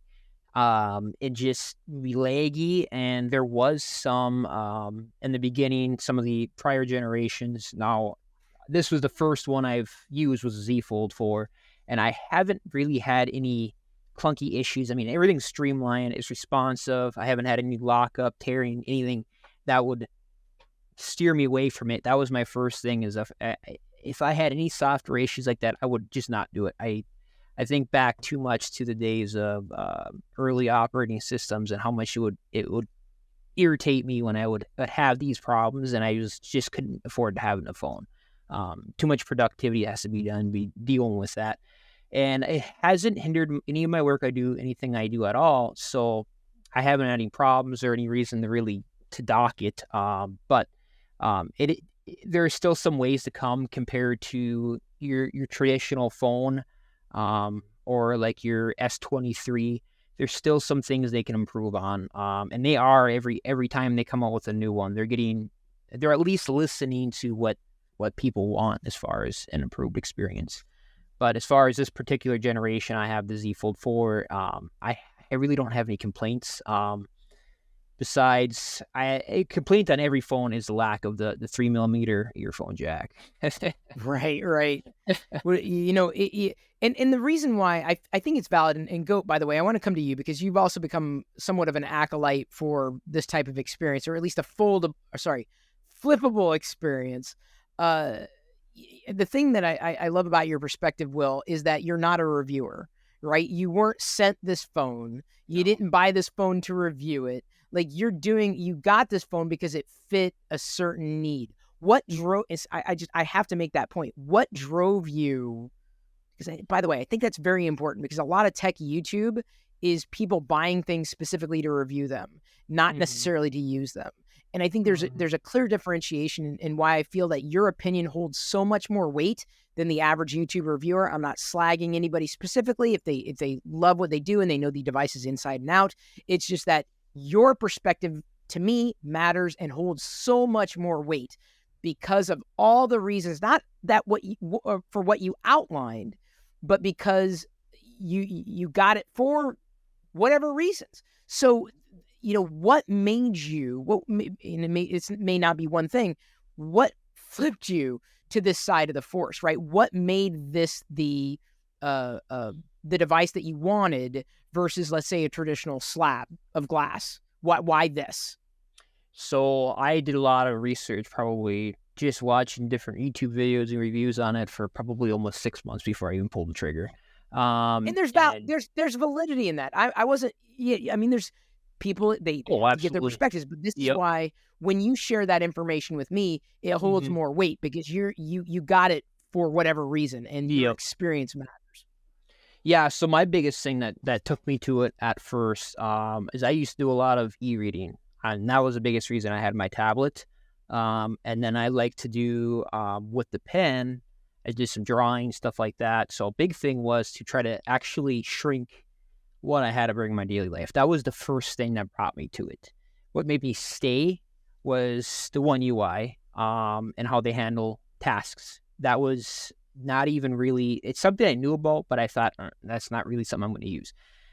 Until I started using it. Now I couldn't imagine using my phone without it. I use it so much, and that's kind of what made me stay. But originally was, it was bigger, it was different. They claimed the performance, was still really good. And I thought I'm going to try it. But the biggest thing was originally was the size that a lot of people talk about seeing it. I had a harder time seeing my traditional slab phone, opening that screen up. I'd always switch to a tablet when I was looking at something. So I thought, well, at least this will be a bigger, I can get rid of the tablet. And like I said, until I used the One UI, I started exploring, and now I couldn't manage it without it. And playing mobile games, I just couldn't go back now. I've had too much success with it for my particular use, and I've really enjoyed it. Wow. So I guess it's not a flash in the pan. It's potentially here to stay. Right. Yep. I don't think I'll ever go back to a traditional. I thought about it, but I think I'm going to stay in the fold for sure. I'll be following the generations of folds, whatever that might become, What about you, Goat? Because again, you carry one not because you're a reviewer, not because you chase these things. You're not someone who even upgrades their phone on a regular basis. Why go the direction you went with your Flip? Yeah, I got the Flip. Yeah. The Flip? Okay. Yeah. So, I mean, honestly, it's just and I think initially it was the novelty. The idea of it flipping, and when they first were coming out with OLED screens and you could see them bending and twisting, I'm like, oh man, that's really cool. I can't wait to be able to flip a phone like that. That's probably what got me into it initially. I held off for a while, one, because of the previous generations. As Will showed, they had that gap, whereas the 5 does not have that gap anymore. It folds very flat. The other thing was the front screen, because I did not want to have to continually open it just to check notifications and stuff like that. Now, of course, they had the little notification windows on there that gradually got bigger as the generations went on, but now we got the full front screen, which is what I wanted the entire time. I wanted to have a little bit of operationability. Is that a good word? I wanted to be able to use it just a little bit without having to open it up every single time. And I find that I absolutely love that feature. When I'm at work, I listen to a lot of podcasts or music, and it's honestly like using the small MP3 player that I used to use way back when. Being able to go there, I can check my notifications, I can text if I need to, but I can also go through and cycle through a podcast, fast forward, rewind, whatever I need to do. I can change things on there. I can change a song. I can change whatever I need to. I even have it set up thanks to, forget the name of that software that you keep pushing for everyone on Samsung. Oh, the One UI there. Oh, Good Lock. Good Lock. Oh, Yes. I'm thinking wrong one. Good Lock. Yeah. If you have not tried Good Lock on a Samsung device, you are missing out, because it is the power user's dream come true. Well, Good Lock. It's essential for the new Flip 5 with the front screen, because of being able to put any app, just about any app you want on there. I have found there's a couple of them, especially like the Google Wallet. I can't open it on the front screen. I have to open the phone for it, which is okay. I don't mind that. I don't get into it a whole lot too terribly often. But I put Twitter on there, and it's nice to, every once in a while you just want to scroll, see if there's something interesting on there. You don't need it for a whole lot, and I don't put a whole lot on there. Like, I'm not putting all of my apps on the front screen. I'm not using it to be able to use it on that tiny screen like that. But just for the little bit that I can use it, I find that I absolutely love having that front screen. I love having just the compactness of it. I like holding it. It again, it feels like when I was using my old MP3 player, which was smaller than this, but has a similar feel to it. The girth of it, the thickness of it when it's folded is very similar. It's not terribly big. You mentioned you bring up a word, girth. People talk about bandwidth, but they never talk about band girth. Why is that? We don't talk about girth. Okay. I was just curious. Sorry, not to derail you there, Goat. Cross the line. All right, just kick him. Sorry, continue. I did not. No, I mean that's about it. That's what I use it for, and I find that I love the flip. I really enjoy the folding action of it. I really like the idea of the fold too. I just don't think I need that much for it. I have a tablet. I like using my tablet. I don't use my tablet all too terribly much. I don't do business on it. I don't have anything that I really need it for like that. And for what I do use it for, I just use my tablet. It's fine. But I like having this. I like having the compactness of it. Even some friends, some coworkers that are women. One of the big complaints for women's pants is that the pockets are so small. This fits in a woman's pocket, and they like it. Interesting. Yeah, I feel like if it was more flagship specky, whether it was the cameras and not necessarily the speed, but just optimized the software, yes, but more flagshipy, beyond the gimmickry of flippable or a foldable screen. I would entertain it. I'm not gonna say no, I wouldn't. But there's just I don't know if I'm there. I really don't. I guess I'm too used to a flagship. I personally feel it's very flagshipy. Now, the one thing I think is obvious is the camera is not to the same specs as the flagship S23. For me personally, I don't care. I don't take pictures. I don't use it for video. I don't do any of that stuff. I could not care less about the camera. I want a good experience on the software and on the operating system. I have that. I went from a Pixel 5, and there's not a huge amount of difference between the two, but there is enough that where I'm looking at it, and one of the things you always complain about is jitteriness and stuff like that, and how smooth the Samsung experience is. And I'll be perfectly honest, I have noticed that. The jittery is not enough to throw me off, to be honest, but I have noticed, like, holy crap, this is actually a little bit smoother. He was right. I can't believe it. He was right. But sorry, it happens every so often. I can't believe I'll try not to do it. Yeah, I know. But the rest of the experience I find is great. I don't know too terribly much the difference between running the Ultra versus, say, the Flip. I don't know how much of the software experience is different, so I can't really speak to that. But for me, I mean, it feels pretty flagshipy to me. It feels like the reason. Yeah, but I see. I know you talk about the what you've got and the hardware. You only want it because you're a Trekkie and you want to be able to. This is why you got the flippable, not the foldable, so you can just do a beam me up, Scotty. Am I wrong? That was played a big part into it. I'm sure it did. Called that ball a mile away. I was going to ask about the One UI and the apps that you can use on the front screen, if it was limited or not. But it sounds like you're able to get at least what you wanted and plus more if you wanted to use just on the front screen. Yeah, I've used actually any app that isn't optimized, which is very few. It does adjust itself to where it's usable on the front screen.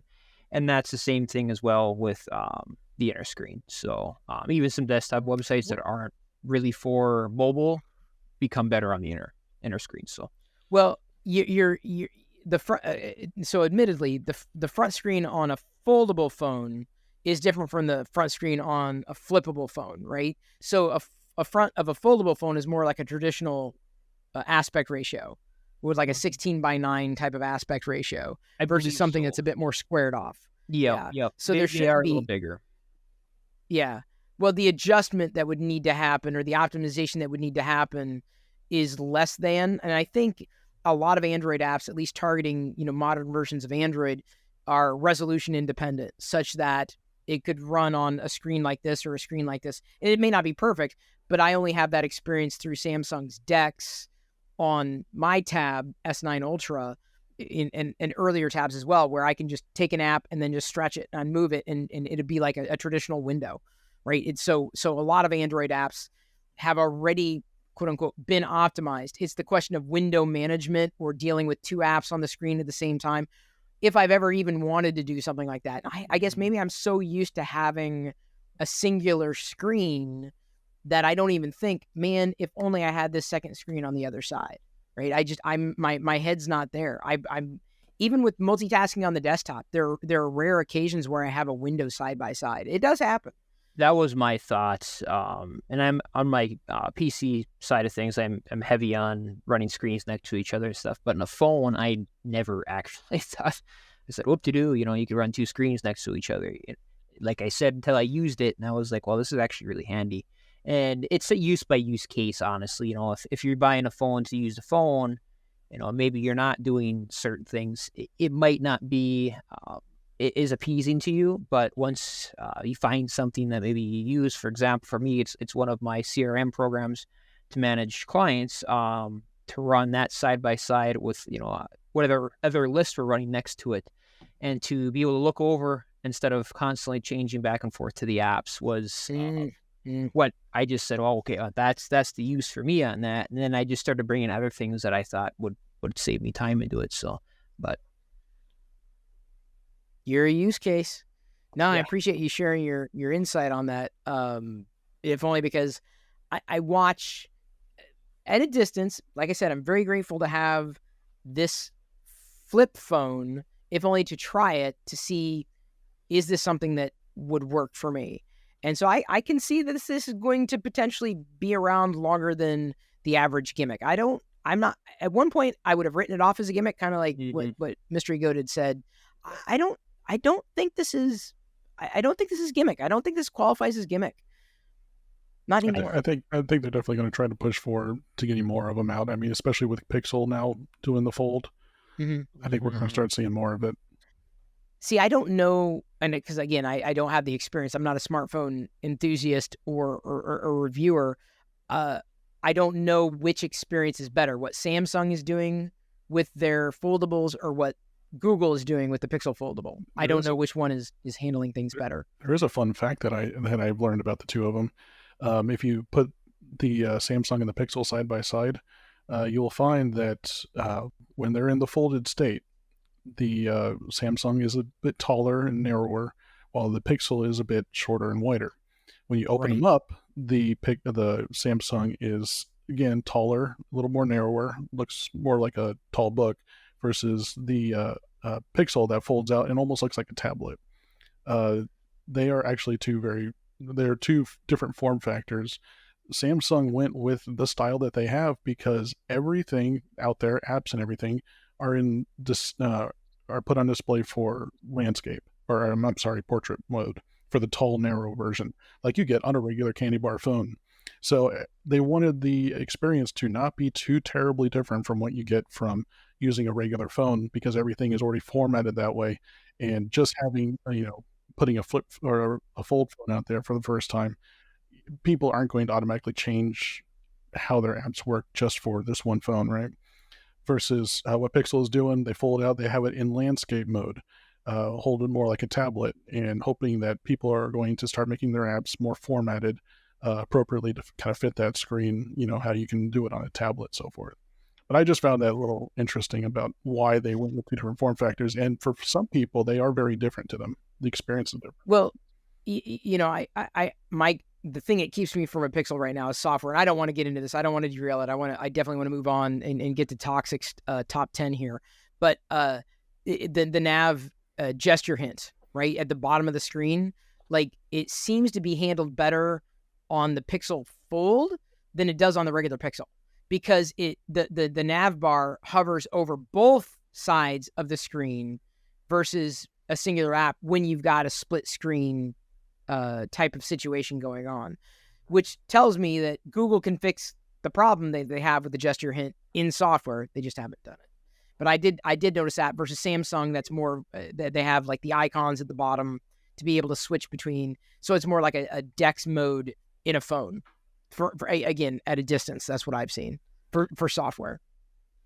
So before you get to Toxic and Glendon, sorry, I'm going to have to leave out of here. I got a prior engagement on Mondays, so it's getting time. But before I went, I just want to put this out here real quick. Oh, it didn't work. I was setting it up. It didn't work. Oh, hang on. No, this is we'll just pause. So wait, this is the reason why I did it in this order, so that because I knew that Mysterygoat had a prior engagement, a Star Trek. He's got to play a Star Trek game in Discord. Don't say it like that. Well, no, it's not a bad thing. I'm not. That's not a slag. It's straight up. So I just plans more important than us. Yeah. Running into we geek out all the time, like the time. So did that give you enough chance to? There we go. There you go. I heard it. I heard the chirps. Good job. Good on you. So yeah, you can fold it up, set it out, just like the original communicator. I love it. That's the selling point. Wait. But can you actually beam out? See, that's the thing. That's the trick.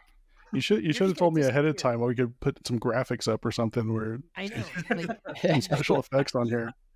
Whatever the sound is for the. Wait. Do that sound again. Do that sound again.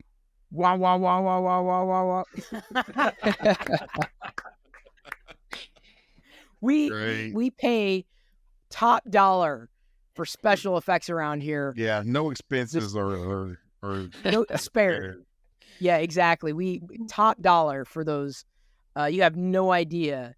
Actually, it's a StreamYard feature. You drop out, it slides over. So, and then there were 4 or 5 if you count McCooter's retro commercials. So thank you, Will. That was an amazing insight that I hope steers certain people a direction that they may not have considered before. Toxic, what have you got for us for a general top 10 this week? Yeah, so I'm going to be switching gears, talking a little bit more about your internet provider and different cloud services that you may use. Okay. In what way? So the first one is about how not necessarily yours, but in general, how ISPs upsell everyone. We know marketing is a big thing with every company. I mean, you're buying a product, they want to get more money out of you. The biggest thing is, the ISPs will bundle software with packages, whether it be TV, internet, phone.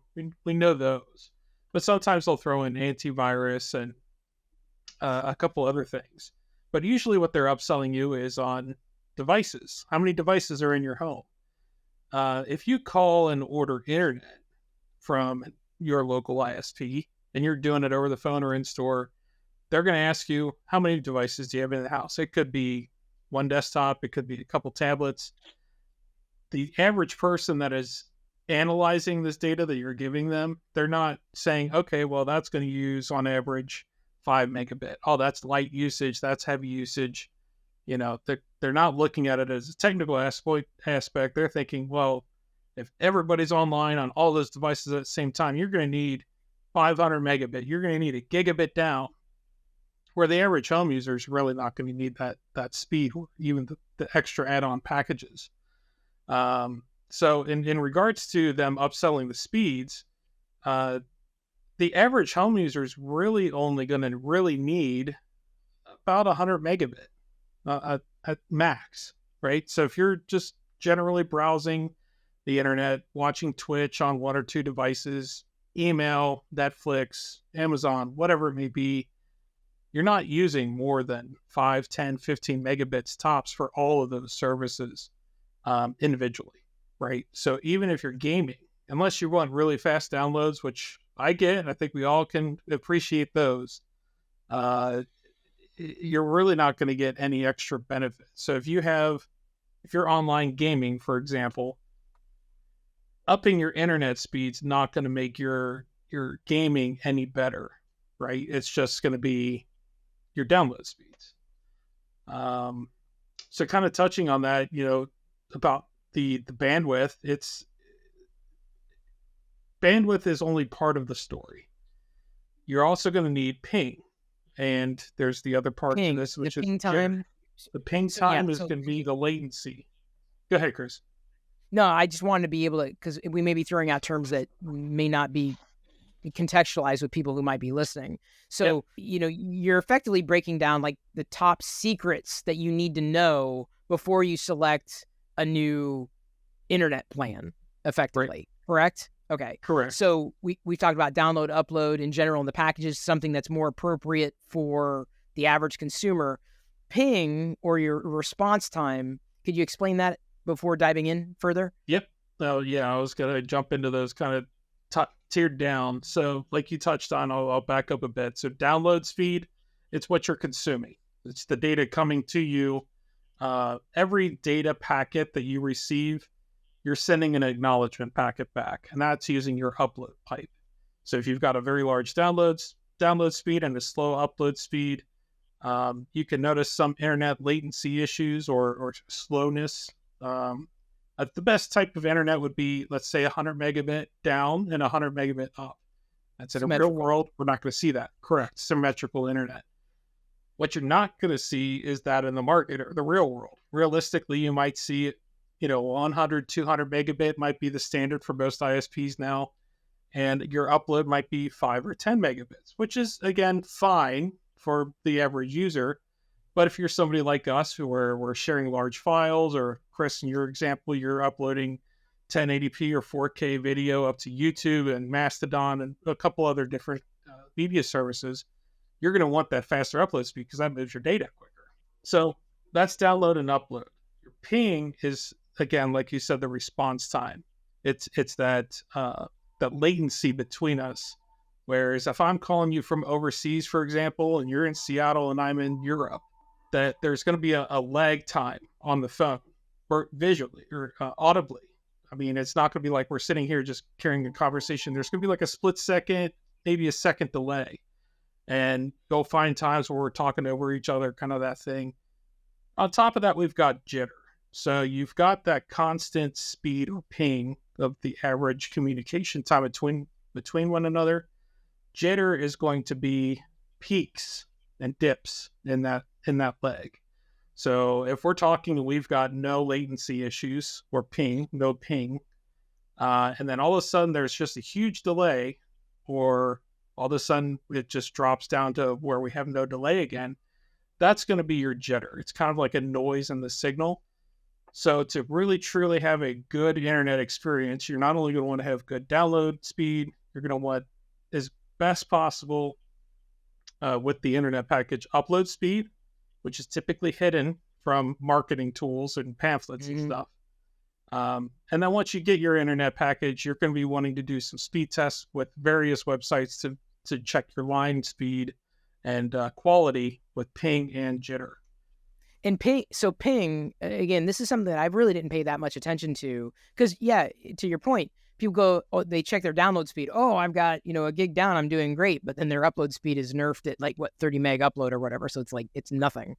But ping, or that response time, and if I'm not mistaken, I don't know the etymology or where ping came from, but I believe it is onomatopoeia for the sound that sonar used to make underwater, right? The ping, and then the amount of time that it would take to bounce off the remote object. I may be pulling that completely out of my ear, but that was right.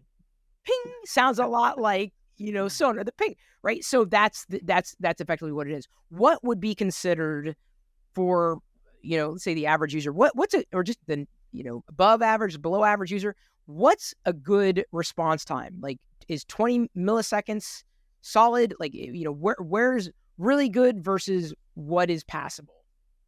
So I want to break that down into a few things real quick. So when we talk about ping, if you're just email browsing, when you do a speed test, if you get a ping back of, let's say, 50 milliseconds, perfectly acceptable. You're just web browsing. You're really not doing anything intensive. Anything above that, you might have some line noise or something else going on. But I would say 75 to 50 megabit, it's acceptable for web browsing. If you're gaming, you can't use a online ping number within the game to justify what your internet quality is. Because when you run a speed test, it's going to be directly to the server that's hosting that speed test or that ping or jitter test, Whereas when you're online gaming, that server could be halfway across the country, the world, something like that. That's going to add latency to that. Now, if you're doing intensive stuff, like, again, gaming, where it's sensitive to reaction times and stuff, you should really want to stay under probably 40 milliseconds, if possible, when you do a speed test. Anything over that, you're going to notice a little bit more interference in the game. A good quality connection will easily be able to host under 30 milliseconds. But they don't sell that. They don't sell that in the package. So how can you ascertain what an ISP's general response time, or for pings, response time might be? So is it a luck of the draw? So it comes down to, believe it or not, the type of technology that you're using to connect to the internet. And that actually brings me to my next point, is the different types of internet options that you have out there today. We've got satellite, Starlink being one of them. We've got 5G through like T-Mobile or a cell phone carrier. DSL, which they're not heavily used anymore, but there are certain areas that still have DSL. Cable internet, which is pretty common. Fiber to node, which we'll touch on in a second, and then fiber to home. Fiber is the fiber optic cable. It uses light to transmit the signal. So satellite, for example, that's going to give you, on average, the longest latency, right? So you've got your computer at home. You might be out on a mountain somewhere, hooked up to a generator, and not a light in sight. Well, you can set up your satellite, connect it to the satellites up in the sky, and that beams your signal back down to Earth. So your internet package or data is literally being sent from your satellite, the transmitter, up into space and back down to the ISP. That takes a very long time in terms of communication for computers. 5G using cell phone signal towers, it is getting faster, but at the same time, if you've ever been on a congested tower where you might be at a festival or something like that, you've got certain times where your speed's really good, it's nice and snappy, but then other times it's just refusing to load anything. It just doesn't work. So that's going to be latency or just over congestion. So those you would typically want to stay away from if you're really sensitive to online latency like gaming. DSL is a digital subscriber line. That is an older technology, but still commonly used. That's typically over the phone lines, Cat3, and that is usually a direct connection to your ISP. They are very stable connections, typically, assuming your wiring's good in your house and the line's out to the road. But typically, you don't get a lot of bandwidth with those. You might see 15, 30 megabit download, and that's about it. They're fairly slow, especially for today's standards. And the bigger one, which is, at least here in the US, is cable. We've got some of the big players like Comcast, for example. They use a standard old cable modem. It uses your cable jack that your TV would normally plug into. It'll use a broadcast some channels, frequencies on that digital subscriber line through the cable line, and you'll actually be sharing that connection with the neighborhood. So your cable modem will actually go out to, we'll call it a node. And let's say your entire street might share down to one node. Think of it kind of like a tree and a root system. So the more people that are online, you're going to get bandwidth fluctuations with that type of internet connection. Peak hour usage is common with those. Maybe Friday nights at 9 o'clock, everybody's watching some new movie that came out on Netflix. You might experience a buffering, something like that. That's typically an issue with cable. Then, like I said, we've got fiber. So you've got fiber to node and fiber to home. Fiber to home is going to be your best option if you can get it. It is very difficult to get in certain areas. They have to run fiber down the utility lines or buried underground. And then there's an actual fiber optic line going from that trunk line to your house, gets converted, and then you can plug in your router and so on and so forth. Fiber to node, on the other hand, is like I touched on with cable. It's a fiber optic line that then gets split out to otherwise a cable line, could be DSL, whatever the medium may be. So just to kind of brush up and recap, if you want the best performance, the best speed, and low latency, fiber to home is going to be the best option. If that's obviously not available to you, fiber to node is going to give you a better, consistent internet connection. And then we're going to dump down into cable. And below that, we're going to kind of tie in DSL just because it is a lower latency connection, but the bandwidth speed is not there. And then if you're really in a pinch or if you're traveling, that's when you're going to touch into the 5G and the satellite. I have a question. Is there anything as an end user that you can do to lower your ping or latency time via hardware on your end, as opposed to it all being left up to the ISP? So you can. If you are locked with the ISP's router that they give you, the biggest thing is just going to make sure that if you have to use wireless, wire up as many devices that don't have to be wireless. Just take them off your Wi-Fi network. The more devices you have in your Wi-Fi, it's more congestion. So if you take that off, you're going to get a better performance. If you can wire up, obviously that's going to give you a direct connection to not only your network gear, but directly to the ISP. To get a latency between your computer anywhere in your home through a wire to the ISP, you should be anywhere between the 0 to 10, 15 milliseconds, somewhere around there. It should be very quick.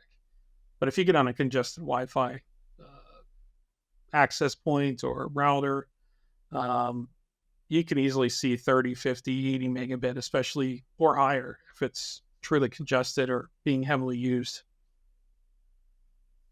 Okay, interesting, because I personally have experienced my ping being anywhere from 40 to 50. And I've always wondered what I could do to mitigate that. So that may be something that I'll look into with you at a later time to see what we can possibly do. Wait, is that on device or is that at the router level? That's at the router level. Okay. Yeah, the other thing too is I know for you, for example, I know you're on a cable node, so we can, depending on the model of the router, the model of the modem that you have, we might actually be able to go in and check the settings of the modem itself to see if there's any radio noise or some inconsistencies within the signal that's coming from the street. Those can obviously affect things as well. Right. So, yeah, good question. Let's see here. Media compression. So, Chris, you'll be able to relate to this. I mean, we all will. But when you're streaming video or when you're on Netflix or Amazon or something like that, and you are being told that you're watching something in 1080p, you technically are watching something in 1080p. However, it is heavily compressed. These larger companies that are Netflix, I'll keep picking on Netflix, unfortunately. They've upgraded their packages. I have personally have not had Netflix for a number of years, but I know that they've come out with several different packages where if you want the Ultra HD package where certain films will come out and you'll get 4K streaming, that kind of thing. They are technically delivering on their promise. You are getting 1080p or 4K or higher resolution streams. The downside is that it's not true 4K or it's not true 1080p in the fact that the file format that they are actually storing is actually compressed. And what that means is that if you draw a picture of 1080 screens or pixels vertically, right? That's your 1080p your image.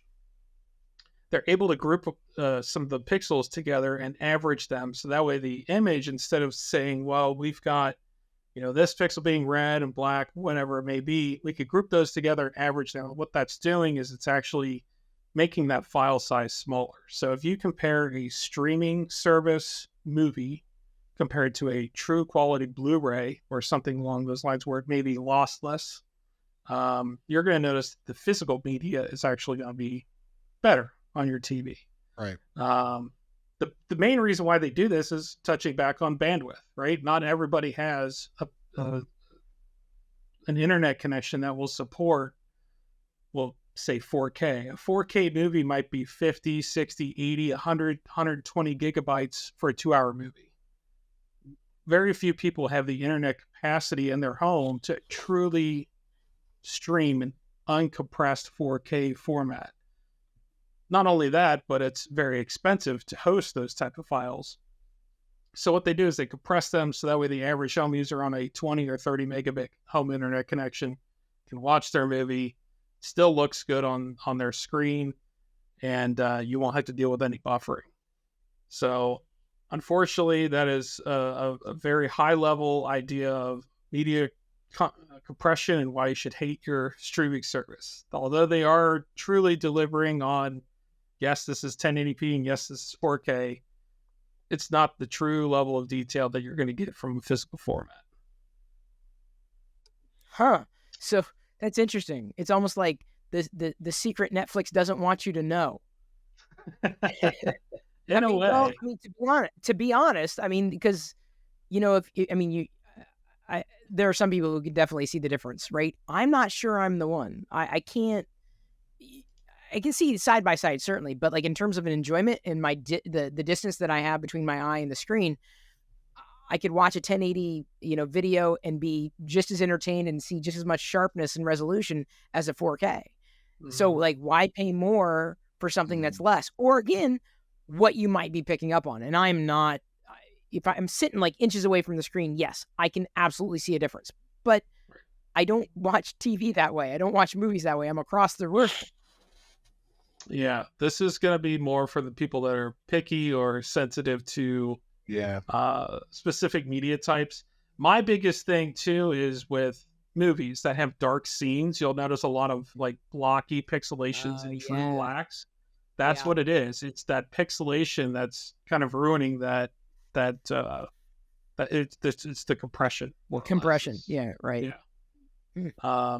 And actually, if you want to go on YouTube and you ever want to see kind of some of the statistics that are coming through while you're streaming a YouTube video, you can actually right-click on the video, and the option is Stats for Nerds. Stats for Nerds. I know exactly what you're talking about. I do. Go on there, and it'll give you a plethora of different statistics that are coming through for that video, whether it be your network bandwidth, your connection speed, what the actual resolutions that it's playing, what the optimal frames or what optimal resolution is that it recommends for your PC, that kind of thing. So, you can see some of that in real time.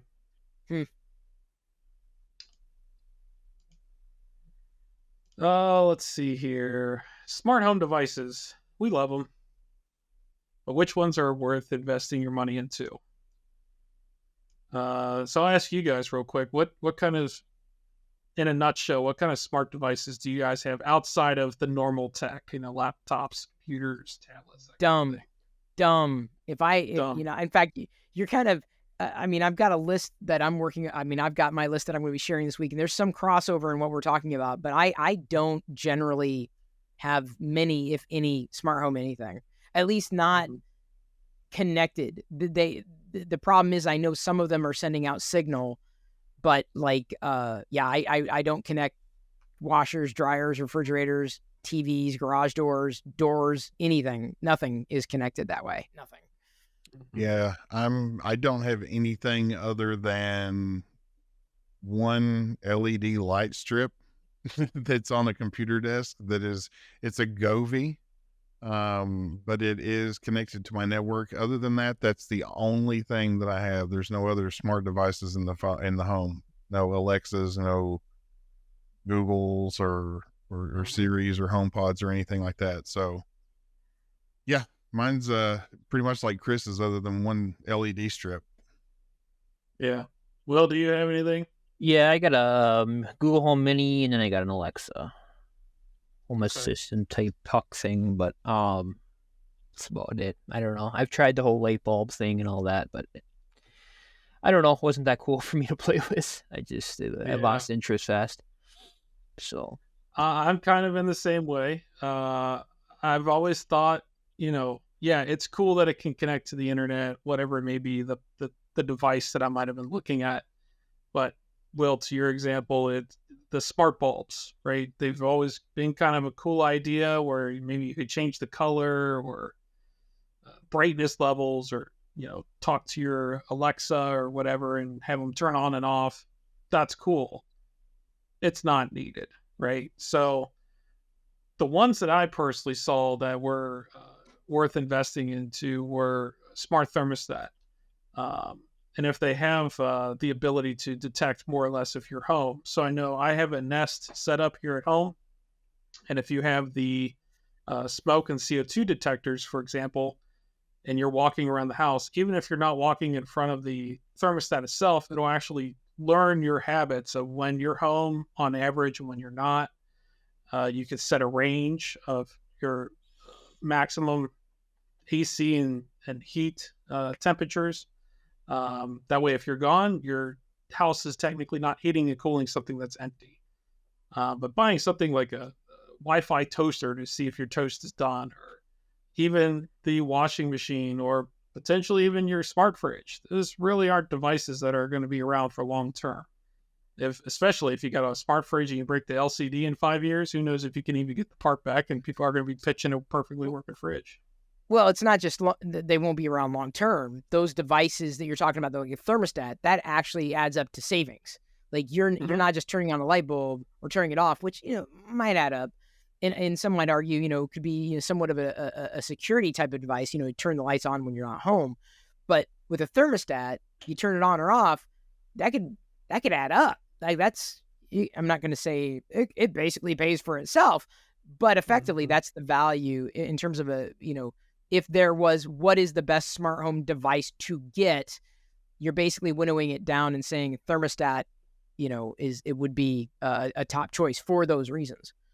Yeah, get something definitely functional, not something that's cool to have. Frivolous. Or right. Frivolous. Right, exactly. Functional over frivolous. Yeah. Mm-hmm. Yeah, and that kind of touched on my second point, dumb smart devices. Like I said, a smart toaster. I saw one the other day on Amazon. I'm like, why in the world would I want my toaster connected to the Wi-Fi? Even washers and dryers, they have a buzzer. You generally know, like, all right, I got to check my washer at 30 minutes. Like, so I'm going to sidestep there, and I'm going to let you continue with your list. I don't want to derail. Sure. But, for example, the toaster. This is not common enough. Connecting it to your network, you are only as strong as your weakest link.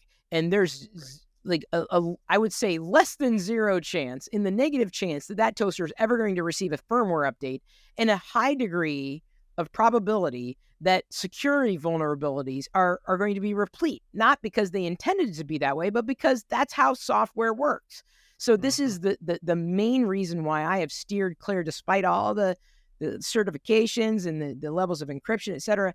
I have steered clear from a lot of that in later years. Earlier years, I'd be like, oh, that's pretty cool. You can do this. I'm like, then I started to realize that's not a great idea. So yeah, I tend to err on the side of caution with connecting anything and everything just because it can be connected because of security reasons. Oh, for sure. Yeah, and that actually kind of touches into my next point about cloud-connected devices or proprietary hardware. If anybody remembers these names, Pogo Plug. Anybody remember the Pogo Plug? Ooh, barely. Yeah. Yeah. That's a good example then. No, I don't remember that. I barely. I'll touch on that in a second. The Vector robot. I've actually got one of those. So it was about a palm-sized little robot that you could play games with, and it was more interactive. Again, cloud connected. That type of hardware, it's basically e-waste, right? So the Pogo Plug was a create your own cloud kind of device. It was a quote-unquote smart device where it had a couple of USB ports and an Ethernet port into it. You'd sign in their website, register your device by the serial number, plug in a couple of USB keys or external hard drives, and access those files across the internet. Well, when the company went belly up, can't use the hardware. There were a couple of people trying to hack the hardware so that way you can access them and use them in a different way. But at the end of the day, you're buying something that is not guaranteed to work in 30 days, 60 days, a year, 2 years. They can tout whatever they want on the box. But once that service is gone, it's not only the company's fault for producing that theoretical new e-waste, but it's also the consumer's fault for buying into that. And now they're contributing to that cycle, right, of producing the e-waste. So you kind of got to be a little smart on what you're buying. Again, it could be as big as the refrigerator. If you're not getting software updates, or if it's really old and it's not compatible with your Wi-Fi anymore, now you've got this giant screen on your refrigerator door that's theoretically almost useless. So effectively, I think to put a finer point on it, be aware that when you're buying a device that is wholly contingent on some platform that is, let's say, not ubiquitous, a proprietary platform for its value, to be very cautious. And that's not slagging any company that's trying to do something like that. It's just, you've got to be aware that that value of what you're buying may disappear overnight. It could evaporate completely, and that's on you. It's you made that agreement when you purchased the device, tying it to one plan or another that may not have longevity. The hardware would last longer than the service that it's connected to. Yeah. And I'll kind of summarize my last 2 points here, because I know we want to get to both of you guys still. So data in the cloud and your data, who's selling it? Who has it? The big one, everybody. You've got advertising companies through your cookies on your computer all the way down to your ISP theoretically, and big companies like Equifax. It doesn't matter if it's just browsing history, who you are, your personal data, your name, your address, your age, your sex, all that stuff. That's just knowledge, right? It's something that could be broken down, stripped down, analyzed, and regurgitated to advertising companies or whatever. The biggest discovery for me recently was about Equifax, which we've heard in the news over the past couple of years. They have information that's public to everybody, or I should say it's to companies that are requesting it. I just can't go out and get everybody's information. However, there is a file with Equifax that's available for purchase from Equifax with your personal data. It could include your address, obviously your name, age. The biggest alarming one was it has all of your financial information. When I pulled mine up, it had paychecks on there from 2007 all the way to today. All of that information was free. I could go log in and I could just pull up a PDF and it would regurgitate all the information they have there for me. It's used for them to, again, neutralize, privatize, but then could also spit it out. And they could say, maybe in this area, the average income is XYZ. And that's kind of where that data can come from. So with that being said, you can actually kind of fight back with this. You can actually create a new account with Equifax, for example. You can call them or just email them, and you can actually have them not sell your data. It's funny that you actually have to contact them to say, you kind of keep that private. But yeah, you could do that. It's free. They'll send you a letter with a PIN, and you could unfreeze it at any time. But that's just a prime example of just kind of the information that's out there. Even if you're not even on the internet, right? If you don't have a computer, this type of information still be collected through you, or on you from other companies and the credit card companies, that kind of thing. So just kind of be wary of what information's out there. You contextualize this in relation to cloud service providers. Yeah. So in regards to the cloud, it's mostly going to be when you upload your data. Good point. I kind of deviated from that one. So if you've got an online folder, let's say Google Drive, your Google Photos, even Facebook, right? So it's truly your profile, but the information that's stored on their servers, legally, they can have access to it. Sure, it's still your private data, but that doesn't mean that if there's data breach or something and your information gets out there, that I'm not going to touch on the legal aspect of it, but Right. in regards, they're viewing that as a breach to their systems. Their data has been taken. Yes, your profile and your information's been leaked, but they're seeing it as their servers, their data. So even with Facebook, so you're almost suggesting, if I can contextualize again, minimize your profile. Don't sign up for anything and everything just because it's there. Is that fair? The free, buy this, sign in here, get 10% off. You're giving out your information every time you do that. And for them, it's costing nothing, but they're gaining so much more. Data. Man, we don't own it. That's for sure. There's a lot of money in it. Mm-mm. And you're not seeing a dime. Mm-mm. No, I got 10% off. Glendon, what were you going to say? Oh, no, I was just agreeing that, it's not just your data anymore. I mean, it's everywhere, everything, everybody. And a lot of people, it's alarming at the majority of people that don't even think about it. Mm-hmm. Even producing just a phone number or an email, when you're checking out at a store, what's your email? People will just give it to them. So it's like without even asking why. Yeah. It's like, you don't need that. You can tell them no. And it's not required. Yep. It's okay. You can tell them no. Just give me my receipt and I'll go home. Anyway, that's it for me. And I'm trying to make it quick for you guys. It's solid, Toxic. I appreciate it. It's good. It's a good way to recap. And I know mine, I'll be last, but it I would say dovetails in many ways, crosses over with some of what you shared, although it takes a somewhat more local spin on optimizing my internet connection effectively. Yeah. Getting as much out of it as I can. I did see your points, and I tried to steer more towards the internet side and let you kind of stay on the internal side. So it's all good. I mean, we got unlimited, there are plenty of weeks to come for sure. A lot to cover. Mm-hmm. You're good, Will, on this? No questions?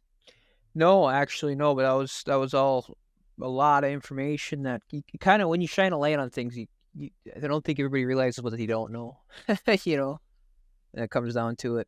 Yeah, you don't know what you don't know. That's true. Yeah, ignorance is bliss, unless it isn't, or until it isn't. Right. Now, the opposite of ignorance is Glendon. Glendon may not know everything. I'm 100% the opposite of ignorance. Yes. Not really. A total 180. What do you got for this week? This week I'm going to go over some reasons as why you would consider building your own PC as opposed to purchasing a pre-built computer. Which is interesting to me because I've only built one PC in my life, and I had other PCs certainly and a lot of laptops, but I went Mac. So I'm not going to say once you go Mac, you never go back. That's not the case. Well, it is the case, Right. It was a Mac that had a case. But yeah, I am curious as to, the reasoning or the logic behind going custom built versus off the shelf these days, seeing if this has changed any from what I knew. Yeah, the biggest reason probably for most people whenever they're looking to get into a personal computer, and this is more gaming centric. Let me say that first. Okay. More high end type hardware as opposed to purchasing something that was pre-built. Okay. So to me, the number one thing would be cost, because that's what most people look for. You've got X amount of money on your budget. You're willing to spend this.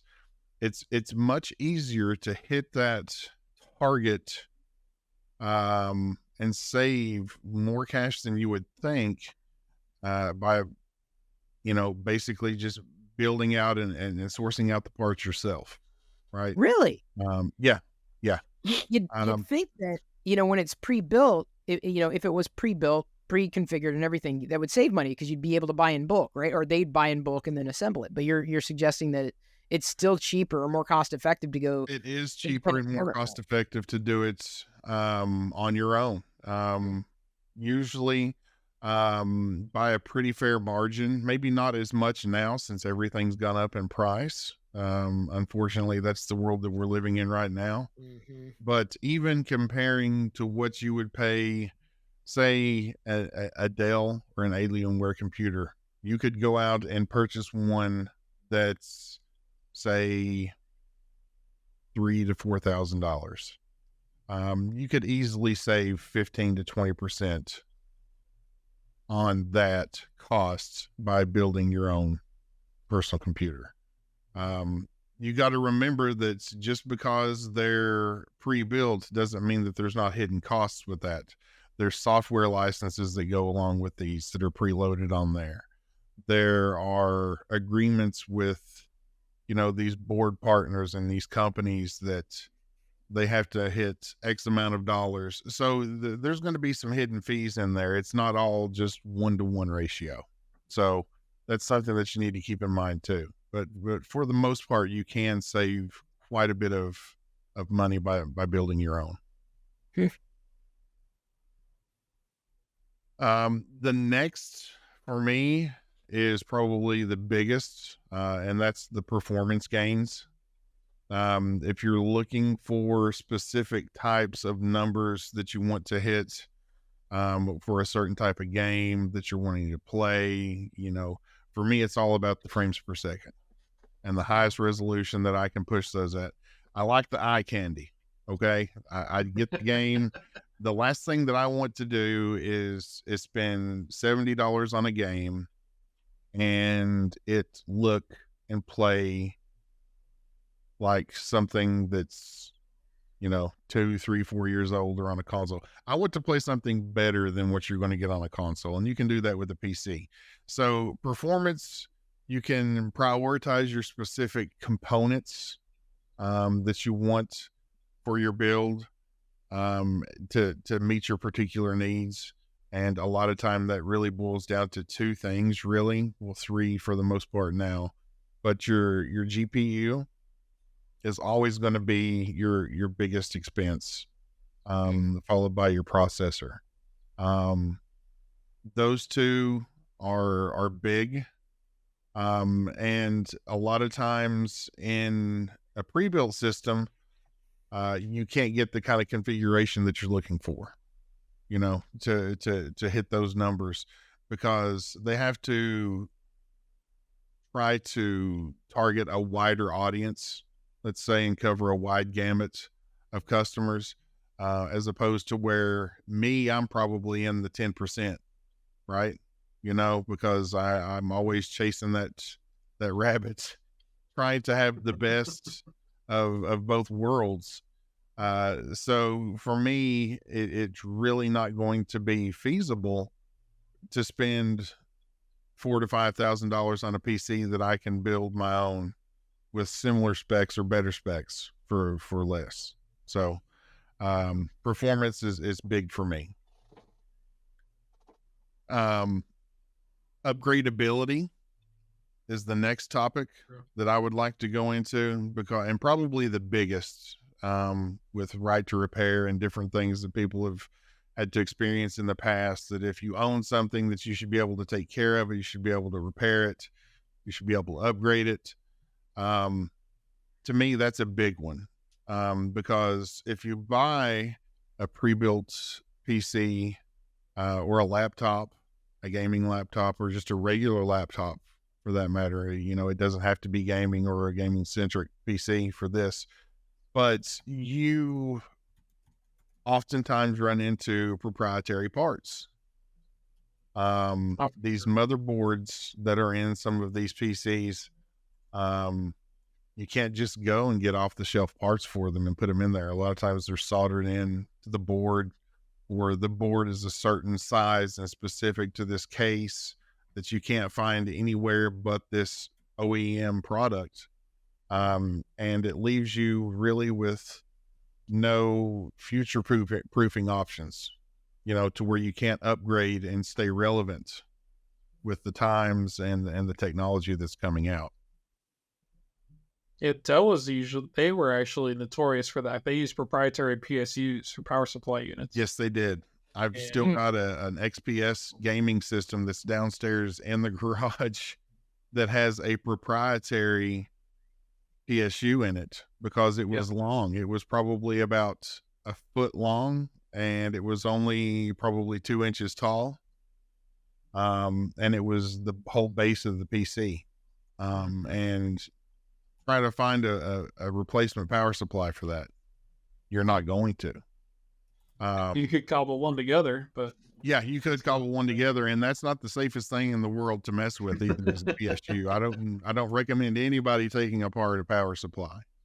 Yeah, don't do that. Yeah. Let's not try to electrocute ourselves. But yeah, that's been a big issue, and a lot of times, like I said, I ran into it myself, and once I got bit by that, I said that, you know, never again would I purchase a pre-built PC. I would do it all on my own. Quality control is another thing that I feel you can greatly benefit from by building your own PC, because you can handpick the parts and the components that go into it. Sure, you may get a computer that has let's say a 4080 Ti from NVIDIA. But those specs are generally going to be lesser than what you can get on a board partner. A lot of times there's no name on these. It's probably sourced and made in-house using their die. But who knows what kind of components that they're using in there. You know, you've got MOSFETs, you've got capacitors, you got resistors and transistors. You know, a lot of times they're going to cheap out and skimp on the quality of the components that go into that hardware to save costs, right? You know, because they're in it to make money. I'm in it to save money. But you pay for what you get. So I would much rather be able to hand choose and pick the processors, the RAM, the hard drives, the GPUs that I'm putting into my system, and study and do research and find out what's best for me. You know, whenever I go to build a system, I don't do it blindly. I tend to go probably overboard with my research, and sometimes takes a little longer to get to where I want to be. But to me, you know, knowing what you're purchasing is extremely valuable, and picking up quality components is nothing to skimp on. I remember at time there was certain manufacturers, OEM manufacturers, that were actually using mobile GPUs in desktops. Yep. And they would say, you know, oh, it's a 4090 or whatever the generation was at the time. But if you looked at the actual specifications, there's a little tiny lowercase m next to it. It's like, that's a mobile processor. Mobile processor. Not the exact same GPU. But yeah, they're, you know, it might be cheaper, but there's a reason why. Yep. I ran into something similar to that years ago. It was with a ATI Rage 128 Pro, if that tells you how old this is. That's way back machine. That's ATI before they were bought by AMD. But I purchased this graphics card, and the packaging said 128 Pro. The card said 128 Pro. You put it into the system, and in Windows, I think this was XP, it recognized it as just a Rage 128. So I was given and purchased what I thought was a 128 Pro by this company, and I received an actual ATI Rage 128. So it was pre-built. So You know, I was advertised one thing and received another, and they said that's the card that's they had to offer, and basically it was just, sorry pal, you know, it is what it is. You got it, and now you have to deal with it. So that's another reason that I stay away from pre-built computers. Aesthetics, a lot of time that's a big thing nowadays. You know, you've got all these streamers that are out there and people that want to be on YouTube, and you want a game and you want to look flashy and look at my rig. I'm the same way. Yeah. So I'm not going to say that I'm not. You could look at mine, and don't get me wrong, it's not raincorn or unicorn rainbows and butterflies and color changing all over the place, but I do like to have a solid color, and I like everything to match. So aesthetics are very important, both inside and outside the case. You know, it starts at your case. You can choose your own cabling, because most power supplies now are fully modular, which means that you can have cables that are braided with paracord to color match your system. If you choose to, there's even 24 pins and PCI Express cables that are LED lit up, which is completely ridiculous. I mean, I don't go that far into it, but it is an option. I gotta admit, it is cool. It's very admit. cool to see. I mean, I get it. Remember, man, I was uploading LEDs on my desk back before gaming online was really a thing. So I totally like seeing RGB become I'm like, okay, I loved this before it was a thing, right? Not a big deal. So I totally understand it. I wish I'm a sucker for it. I thought it forever. I said, not gonna do it. But man, I gotta tell you, it's the one thing that if anything was going to pull me in, that would be it, right? It's the glowy. I'll have to send you guys a video of mine sometime whenever it's actually up and running and cleaned up, and you know, to where you can see it. It actually looks really nice. It's pretty clean and aesthetically pleasing.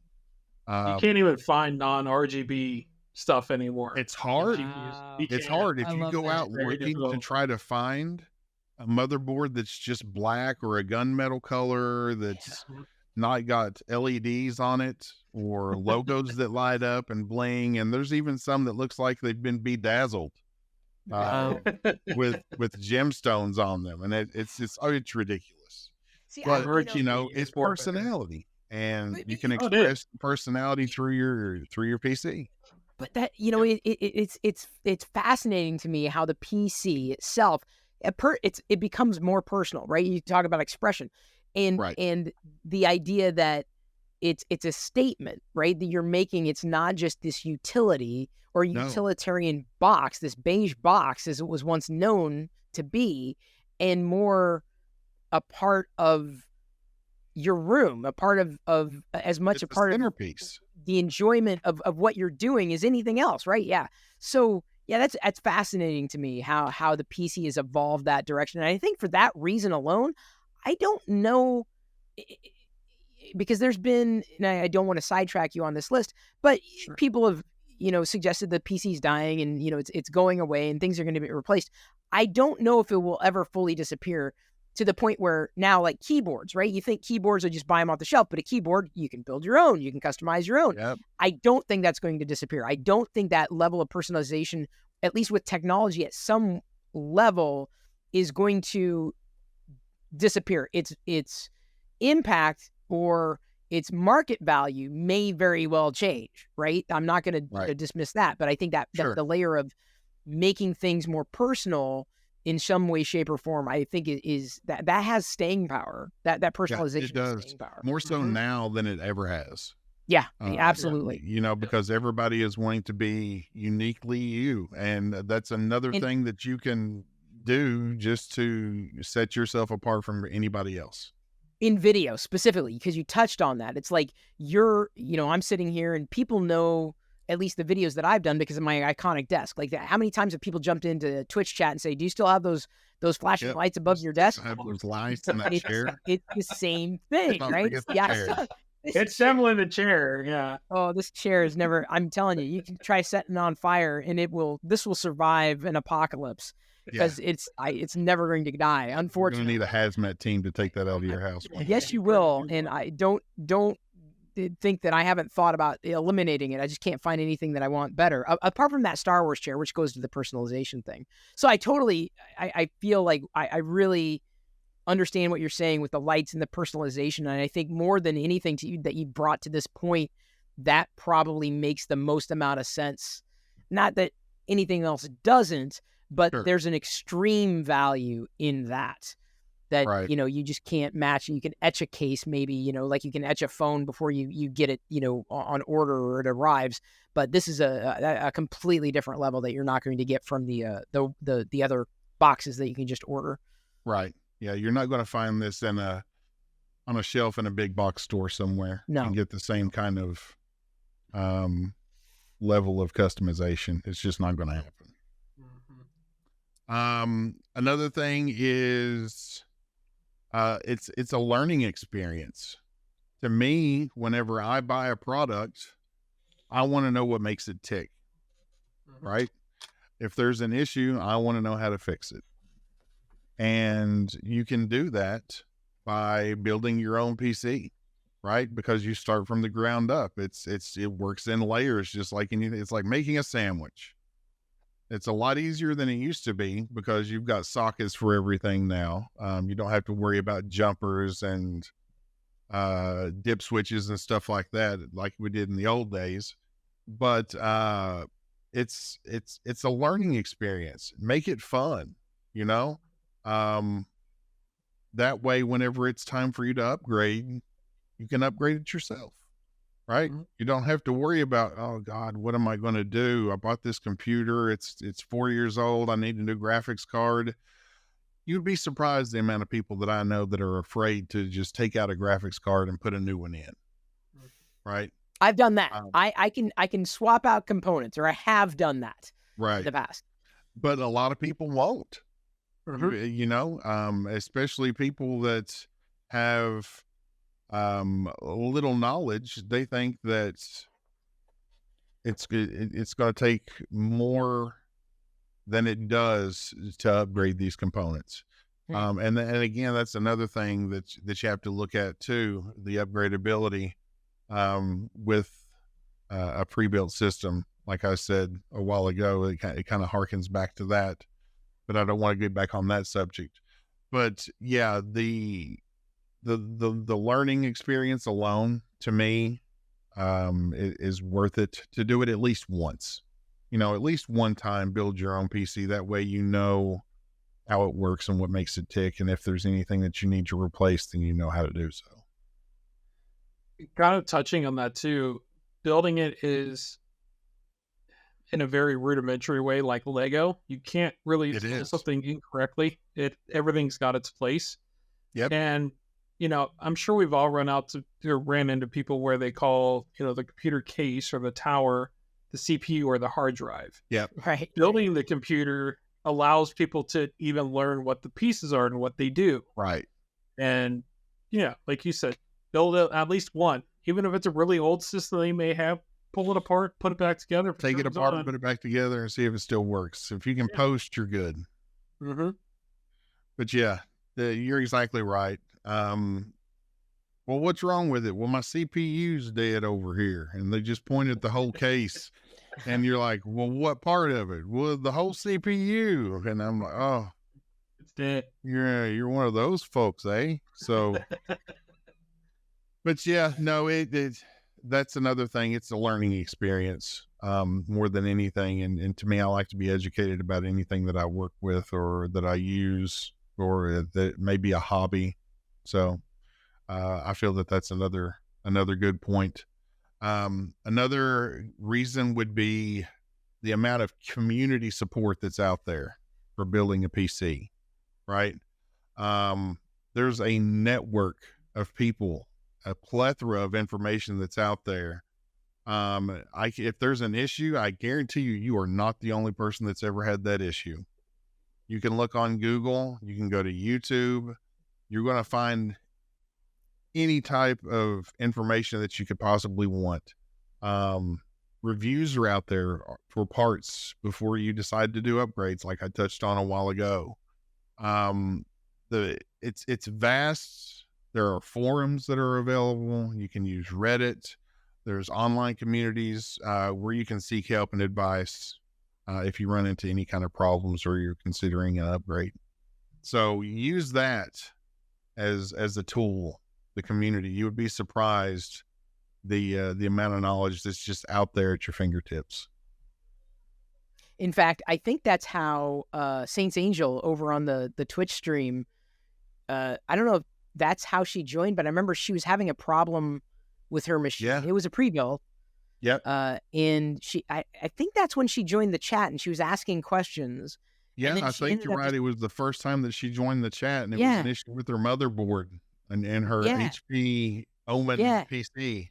And we helped. Y'all helped. I didn't do anything. Yeah. I'm like, I may have provided direction, but at a high level, because I'm like, and that was another thing that we were running into. We were trying to find an exact board replacement for the one that was inside that pre-built, and it was basically, it was really close, but it's not the exact one that was needed to be put into the build. So that's another thing that you run into. But the neat thing, you talk about community, but I think that's we've got a closer to home example. Someone actually jumped into our Twitch stream, again, the 24/7 stream. You can go to live.pirillo.com. It redirects, just like that's the classic URL. And she stuck around. Like she's a regular. Like she plays games. She basically kicks Glendon's ass in Call of Duty and everything else. Right? Am I right about that? Sorry, I just it's my pain. True though. I get my clock cleaned. The only thing I might kick ass in is Tetris. That's it. Everything else, I can't. Tetris is ridiculous whenever you start playing it. I don't got Alan hands down. I don't stop. But I think that's a finer example. And you're speaking from experience, but there's a very, like I said, that's very close to home. Someone came to us, even though we didn't necessarily hey, we're building a PC today or kind of stream. But that community aspect, when you find a friendly, connection, that's a connection that you're potentially making. I'm not going to say, we're going to be friends, forever until we die or whatever. But, at least for this period of time that we're sharing together, we're in each other's orbit. And that only happened because of someone having an issue with a pre-built PC, but that ended up yielding a relationship. But anyway, it's not exactly like build your own, it becomes a community, but it's parallel. It's parallel to it. People who have built their own could better understand how to troubleshoot a pre-built PC. Sure. 100% correct. One of my last 2 points here that I have would be part warranties. Okay. A lot of people forget or don't even realize that you have warranties on basically all of these components that you put into your system. Okay. Utilize those. A lot of times you're looking at a 3-year warranty on or more on some of these parts, right? You pay for a 1-year extended warranty on a pre-built system. After that time period runs out, then you're screwed, for the lack of a better terms. A lot of our new power supplies that are out here now have a 10-year warranty on them on their own. So if your power supply goes kaput, then hey, if you still have your warranty card, and a lot of people toss that thing to a side whenever you first get it, or they don't register their product online whenever you receive it. If you do that, take the time to do that for your parts, because that's going to give you the ability to use those warranties that are out there. And a lot of people just overlook that and think that, well, I built this system on my own, I have no support. And that's not the case. A lot of times you can get warranties that are on there and use those to your advantage. They're out there. I know a lot of times people would rather just try to return an item. But if that window closes, then, that doesn't mean that you're out of luck. You may take you a little bit of time to get a replacement, but those warranties are out there and we need to use them. Yeah, and touching on that, warranty doesn't support technical assistance. So if you build a computer and something's broken, you're going to call NVIDIA or whoever. They're not going to help you troubleshoot your new custom build. No. But if you've got something truly defective where you're using it and then something artifacts on your screen, that the image gets blurry or something dies, that's what it covers. Yep. Mm-hmm. Yep. Correct. And the same thing for monitors too. You know, we can't overlook that. That's a big peripheral. I mean, it's mandatory if you're going to run a PC. So hold on to those warranty cards, and your receipts and the dates that you purchased them. I usually keep all of my boxes for anything that I get and put it inside the case box. And then inside of each box, I have the receipt from whenever I purchased it. That way I can go, hey, bud, you know, we've got an issue here. So it's just it's an extra step, but it's a big step. The other thing too is there's packing material in that. You can reuse that to ship it back. And if you sometimes don't even have the original box, they won't even take it if you're shipping. Yep. So I'm glad I'm not the crazy one that thinks of that. Would be just basically satisfaction and pride. You know, the sense of accomplishment that you can have for doing it on your own, right? And that kind of harkens back to what we were talking about earlier. Building and maintaining a PC can be immensely rewarding. It takes a little bit of work, a little bit of knowledge. It's not as hard as people make it out to be anymore. One day, it can be very rewarding. One day, I swear I'm going to do it. I just don't know when. I don't know how. We're going to get you there. We're going to get you there. Have them walk you through it like I do a printer. I'm going to get you there. To get but here's the thing. I'm eliminating a printer that is more hands-on to go with something that's a little less hands-on. So that just shows you I had pride. I did it, but hey, I have zero complaints about what that printer did for me. It's just I feel I'm ready for another printer at this point. Right. Yeah. So that's those are my topics. My reasons that you might consider building your own PC versus purchasing a pre-built. Curious to know what Will, I'd imagine you have to be in agreement with a lot of this stuff. Absolutely. I 100% agree. I mean, even with inflation, the price difference to build it at your own level is still substantially enough to where, it's no brainer, which one you're going to want to pick at a price point. And I've bought in pre-builts. I've also built, and I've never been happy. I shouldn't say not happy, but I've never been as happy with one I've built than buying a pre-built, saying, oh, this was a better purchase buying the pre-built. Only because I put it together. I know exactly what's going on in there. And if something does happen, I know exactly where to look, what my problem might be. And upgradability, like Glendon is saying, I mean, I know exactly what's in my system and how I built it, so I know the first component I might have to upgrade and where to look. It's kind of there's not such a gray cloud over that. Like, oh, I bought this, now in 4 years I'm gonna have to start all over again.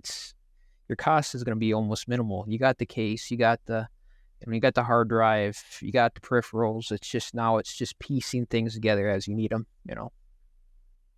So it could save you money over time, not just in the initial cost, but like instead of having to, what you're saying, and this is an iteration, right? But instead of having to replace the system wholesale, right? You upgrade the video card. Okay, everything's fresh again, right? Or replace the drive, right? And then suddenly everything's fresh again. That saves time. It saves money, right? Saves time and money.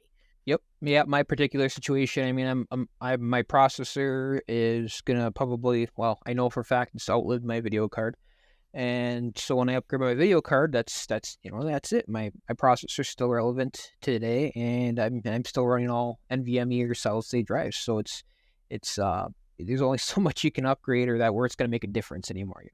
CPU. Your GPU is gonna be your biggest thing. But. Your bottleneck. You always have a no matter what. There's always going to be a bottleneck in any system.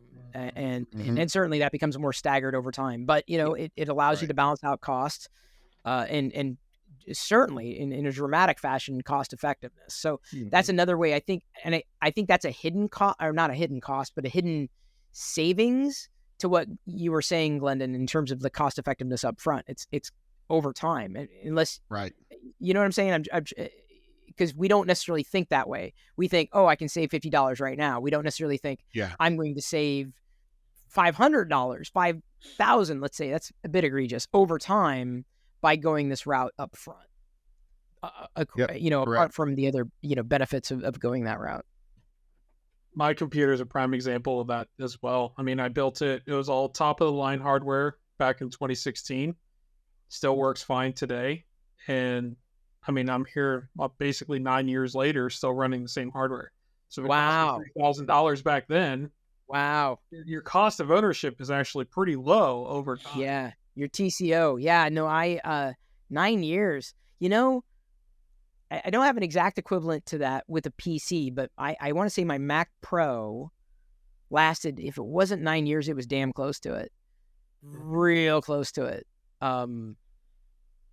And I did upgrade components, but I think one of the bigger components that I upgraded, I went from a hard drive to an SSD, and that was just stupid, crazy, awesome upgrade.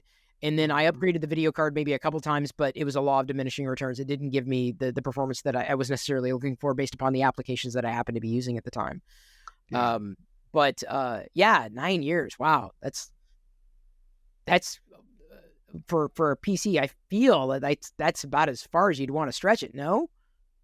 My last PC that I rebuilt on stream, it was my high school rig. That one lasted me almost 10 years. I got 10 years out of that before the CPU finally got started getting bottlenecked with modern games.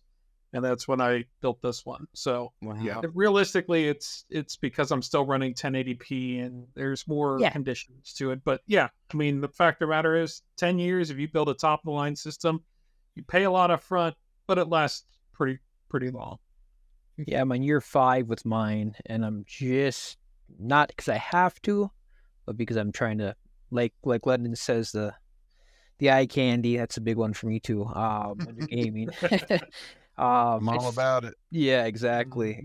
So, but I'm still running the hardware that I in the same PC for the last 5 years, and I haven't come across any game that I play currently that I'm stuttering or having problems with. But I fear that time, so all I have to do is swap my video card, and the rest is ready. So versus the whole purchase of the computer or the GPU. That's that's a big savings later that you don't get in a pre-built. And I've had some pre-builts where they're almost bottlenecked out of the box so bad. Yeah. They're just not paired properly the way they should be. And then when you do to go upgrade them in a couple of years or whatever, you get in there, nothing fits. The power supply is not adaptable. It's just you can't work on it. Almost everything's universal when you pre-build, or so it feels. You feel like everything can fit in there that's in your scope, so. Yeah, and another thing I didn't touch on, I'll just say real quick, I've never had a pre-built that had good airflow. Yeah. Yep. Have you guys? Have you? No. Because heat is an issue. It's heat will kill electronic components. That's just a known fact. And cable routing and the amount of fan. A lot of times you buy a pre-built where you get one fan in the back, you get an exhaust. That's no intake. The PSU fan. So, that's another thing. That's true. Here I am thinking, how can I make Google Chrome faster? And y'all are gaming and all 1080p, and I'm like, I'm all about. I mean, because I browsed. Everything I do, I mean, I do have, things that I do on the desktop. I do crunch video. I do. So having a faster processor makes sense for me. Less on the gaming front, because, I mean, how fast can you run Tetris? But the web browsing. And there is an impact. There it was shown years ago that getting faster memory or faster CPU actually can impact your web browsing, because it does render faster, whether you're talking JavaScript or just page loading in general. Like, things happen faster. So as silly as that might sound, my killer app is basically the web browser. I know that's crazy. It's the desktop for me is the killer app. And I know I don't fit in with all you gamers. But at least you can 60 FPS on the desktop. I'm more than that, dude. I'm pushing like 144. But all the more reason that we did what we did or decided to do with the live stream on Twitch, the 24/7 stream. Anybody can join, much like this podcast. Anybody can join and stream them playing video games or doing something like 3D printing or just hang out in general. It's a 24/7 geek out on Twitch. But yeah, you could. Right now, actually, I mean, because we're just recording the podcast separately, but we've got Queso playing. He's still doing his Star Wars Galaxies. Mike's doing some retro game. Infosort is playing a VR farming simulator. So people are playing video games together on the screen at the same time. It's a thing.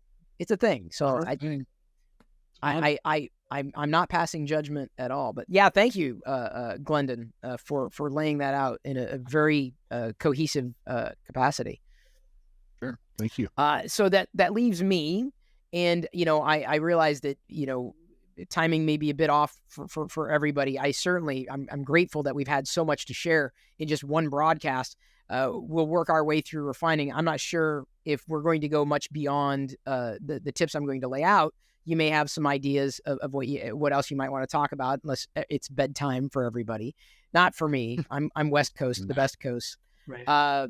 But I thought I'd break down how to boost internet speeds, which is, much like everything else, you're always looking to optimize. There's always some kind of bottleneck that you just don't realize is happening.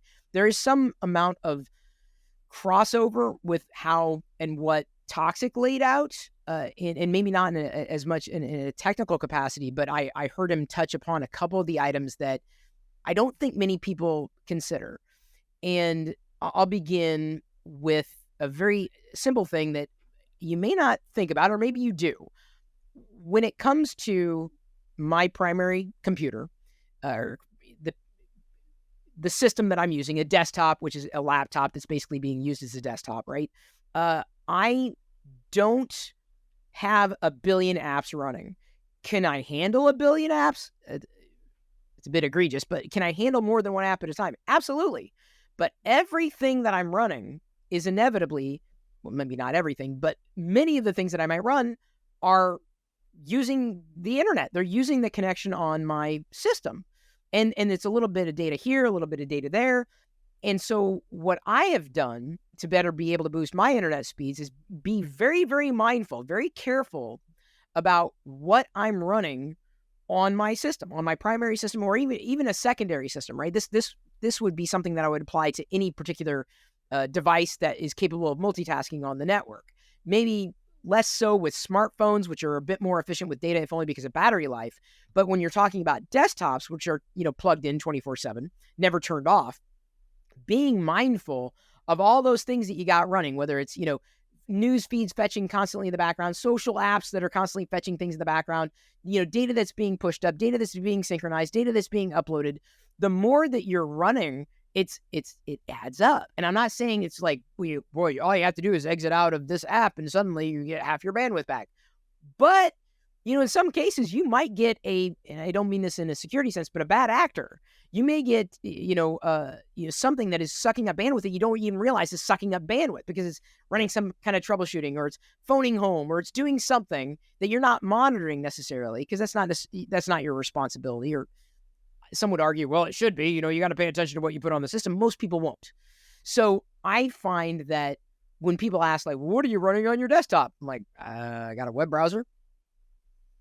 And, that's it. I keep an eye on what's happening, because I'm very mindful, not because in the context of what might be siphoning off bandwidth, but just mindful of the resources that I happen to be using. You think of like electronic devices around your house.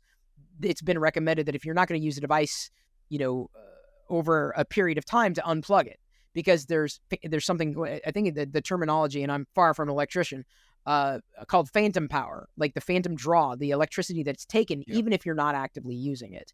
And I'm not saying that there are phantom apps that exist, but certainly the less you run on your system that might be taking up bandwidth or tapping bandwidth in ways that you're not measuring, the better off you are, because the app that's not running isn't going to be tapping bandwidth. It's not going to be tapping system resources, for one. And two, it's not going to be tapping bandwidth. So if you don't need to run it, I get it. You've got the top end system, you've upgraded the CPU, GPU, etc. But you still got to be mindful of that your bottleneck potentially being your bandwidth. And all it takes is one errant app doing something wacky, and you're effectively hosed. So I minimize what I'm running on any computer, and I use that term not as loosely. Computer would be like a laptop, a desktop, something where you're multitasking between applications, less about the tablet, less about a media device connected to your TV, less about those smaller things. But that leads me into those smaller things that are on the network. I minimize what's connected and when. So if I've got a room, like we've got a guest room, and that we have, and the old TV that was my first HTV that was sponsored by Microsoft from the tech conference that I ran, Gnomedex, like so long ago. It's a Panasonic plasma TV, 720p. It works. It still works so well. And in that room, no one ever really uses entertainment, even though it was the entertainment room in the house. So it's never on the list of things to be upgraded. But we've got a media box that's connected to it. Like it was an Apple TV, but I was having problems with it with the network. I ended up swapping it out for a Google TV with Chromecast, which I find to be a far more fluid experience these days and a far better TV experience than what Apple has been providing in their software. I don't want to get into that right now. That might be another top 10 list at some point in the future. But when people aren't staying over, that device is unplugged. I just don't need it I don't need it on the network. Don't need it to run updates. Don't need it to run any. Don't need it taking any packets away. But it's not like it would be, even if someone was to watch something 24/7, it wouldn't be taking up that much in terms of the bandwidth that I might have. But it's that much more. It's that much more of an issue with taking away something that could be used by or is wanting to be tapped by another device on the network. So if it's not something that's actively used on a very consistent basis, it's gone, or not eliminated entirely, but it's unplugged. And because I have no problem, it's like unplug, plug it back in, not that big of an issue. Some people would take it as a matter of convenience, keeping it plugged in, but not me. And I believe I'm going to come back to that point and expand upon it, but not quite yet. Another thing I do is I upgrade my equipment regularly, and whether that's the media boxes, for example, like handling better Wi-Fi standards, wireless standards, for more efficient traffic, whether it's upgrading a router or an appliance on the networks that basically manages the network, access points. I'm still running at this stage, however, Wi-Fi 6, because this is kind of where you are even with custom building a PC. Like, what's your bottleneck? Like, if you upgrade your CPU, but your GPU is still down here, yeah, things might work more efficiently in certain ways, but you want to try to be in parallel as much as possible without overspending. So Wi-Fi 6 made a bit of sense a year or two ago, but most of the devices that we have are, well, some of them are still Wi-Fi 4, some Wi-Fi 5, and a lot of the more modern devices are now Wi-Fi 6. So going Wi-Fi 6E, I've thought about it. I'm like, well, that kind of makes sense to get into that spectrum, but a lot of our devices are still Wi-Fi 6. Moreover, Wi-Fi 7 is right around the corner. In another maybe year, we're just now beginning to see Wi-Fi 7 devices, creep out. And I don't know when this video is going to get watched. Maybe Wi-Fi 7. Wi-Fi 7. How can you live with that? We're on Wi-Fi 22. Like, trust me, you laugh, but a lot of the videos I recorded on YouTube are over a decade old. Like, I'm talking about like before the first iPhone was released, like that old, talking about those technologies. So, I realized that I would be spending more than it would be worth, but it's on my radar as soon as the appliance that I want is Wi-Fi 7 compatible, I'll be upgrading to it. It will not be the bottleneck on the network. So I do pay attention to upgrades. Yeah, firmware certainly, but like hardware that might make things run more efficiently. I even went down to upgrading. I had Cat6 cables on devices that were connected in a wired capacity. We have wired networking in the house. It was Cat5e. It's an older house. I'm glad to have that. But I had a problem with one of the cables, a Cat6 cable that I had connected to the access point, or one of the access points in the house. and this is actually something that I'm hoping to do another top 10 list on with someone who knows network stuff, Sinoop, who hangs out in the live stream, because we really, went in deep about network cabling and things to watch out for. So stay tuned for that top 10 list at some point in the future. But I decided that if I was going to change out or swap out 6 cable, there's now 6A. And I'm like, all right, well, let me eliminate that as a potential future bottleneck. So I'm always looking to upgrade equipment to stay ahead of the bottleneck. That is, you might say, well, how is that going to boost internet speed? Well, if that cable is a better cable that drops fewer packets, that boosts your internet speed. It adds up. It's iterative. Is this something that's going to get you 100 megabits like that? No, but it's something that you've got to consider the quality of the hardware that you're using on the network. And part of that is the network infrastructure. So I'm always upgrading the equipment, like the infrastructure, as well as, constantly the standalone devices or devices that I might happen to use on a regular basis, like the media devices connected to a TV or smartphones and tablets.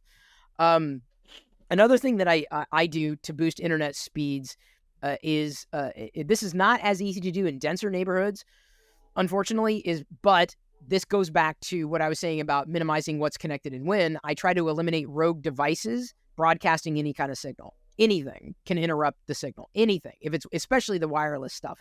That's very difficult to manage when you're in an environment that is just it's flooded, right? With all sorts of access point signals bouncing. Those are the ones that you can see, right?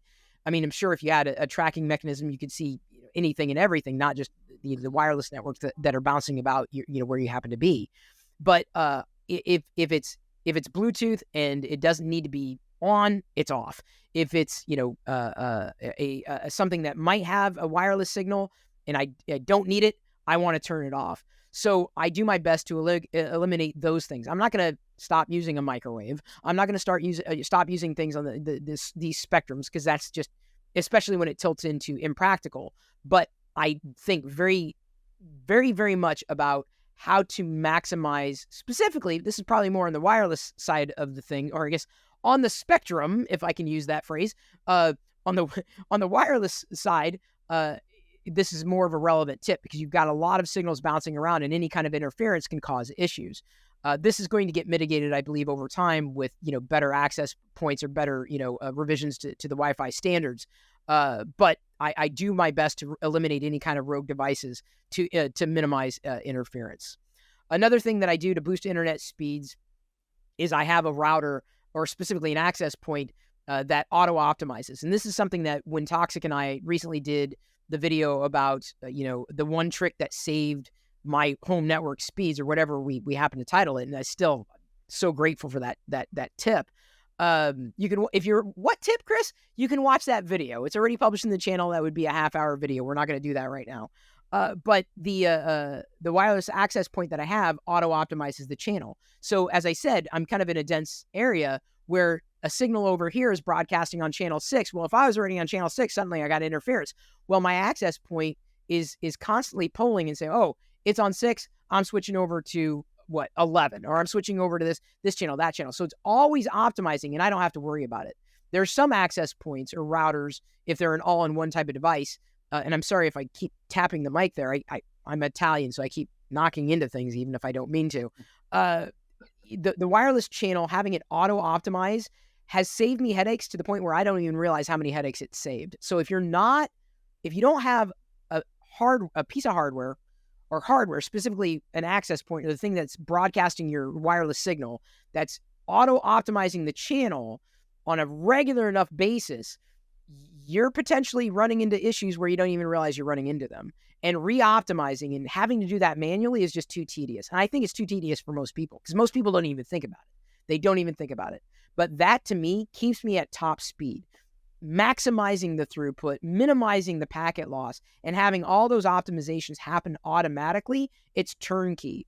And so if you don't have something like that on your network appliance, specifically the access point, you may want to be upgrading your equipment. And I'd imagine many of the people that are watching this video probably already have something that it automatically selects. But if you're not having something automatically do it, the thing you got to keep in mind is you need to be paying attention, far more attention than you are, because if you're always set at a certain channel, your neighbor may not be, or a new neighbor may move in, or another access point may come in. So that's something that I feel has boosted my internet speed in magnitudes, because I just don't have to think about it. Auto optimization. Another thing that I did, and this was not exactly intuitive to me, but in doing some research, with my particular access points, you can set the transmitter power. So you can choose like low, medium, high, or auto. Now, most people, you'd think in Toxic, we might, dive into this, separately, or after I'm through, or if you want to, interrupt here at this point, that's fine as well, because, I'm getting a little lightheaded. I'm talking so much. But you'd think, oh, a high transmit power is better. That means it gets more signal. But it turns out, no, that's not necessarily the case. And so what, I tried messing manually. I'm like, do I go low, medium, high in the way my topology and how the network works and the device is connected? And ultimately, I went with auto, and that has given me top internet speeds across the board. Every time I do a test now, low ping times, like 12, 15 milliseconds at the router level. The bandwidth is just 100, in many ways, 110% more than the speeds that I'm paying for. But the big factor for me was being able to set that transmitter power manually to auto, rather than having it set at a certain level that was just pre-configured and locked. So I'm curious. I'll break myself. Toxic, am I right? High is not necessarily the most intuitive setting for a transmitter power for wireless? Yeah, I mean, that's correct. You can introduce more radio noise if you're just constantly blaring out the loudest signal. If you've got devices close to your access point, or you got a small apartment or something like that, you don't need to be broadcasting your signal to, one or two houses over. You just need your signal where you need it. So, we can get into that into another time, or maybe Snoop will touch in on that. But you've got the gist down for sure. Okay. Yeah, I was curious to know, specifically what issue it introduced, and you pointed out the radio signal. Another thing, something that is, sorry to step on you. No, is that something that you can do in most consumer routers or access points? That would be an access point thing, and I guess that would be contingent on the firmware. Yeah, I don't know. Access points, it depends on the vendor. Usually your all-in-one router box, that I'll call it. They typically don't have a setting where you can just let it auto-adjust. Some do, some don't, but general rule is no, they don't. Okay. See, I come back to the equipment. It's like, hey, if I'm paying for these gigabit speeds, I want to get as much as I possibly can. And right. This to me is the biggest bottleneck. Your network appliance, or appliances that are bringing that connection into your home are critical. You can't spend $5,000 on a PC and then cheap out with $100 router. I'm sure some people, well, all you got to do is, I'm like, no, dude. Like, I'm a big, hey, if you want to be a network admin at home, knock yourself out. And I've learned enough to be dangerous, certainly. But having all these features, they're not even power user features. They're features that make sense for prosumers, and specifically the people that are like PC, people who game, people who, you love technology. They really need to think twice. You need to think twice about that network equipment that you have, because it could very well be the bottleneck that would allow you to better optimize the speed that you're paying for and the throughput that you may not be getting, because it just can't handle it. The device itself can't. It doesn't have enough CPU power. It doesn't have enough memory to be able to handle the bandwidth that you're paying for, or the amount of packets or traffic that you're passing through it. Oh, I'm sorry. I thought I heard you, Glendon. No, I was just going to say that, I really want to dive deeper into that with my network with you, Brad, at some point. Like I said, it's worth it. It's because worth it. I have the equipment, or the high-end PC, and I have a decently stable high connection speed. I can do a speed test and have, I pay for a gig down. Of course, I'm capped at 40 up because it's on cable. But a lot of times I'll hit, over that 1 gig, 1.1, 1.2. but I want to make sure that I'm utilizing that to its fullest capacity. And right now, I don't think that I am. Yeah, we can definitely take a look at it. It's a process of elimination. Yeah, and to touch on it for the viewers as well, if you want to know if you're in a Wi-Fi congested area, there's tons of apps that you can download on your smartphone, and it puts your Wi-Fi chip into what they call promiscuous mode. And basically what that just means is that it just is able to accept any current broadcast, and it'll feed that information to you. It's not actively connecting to it.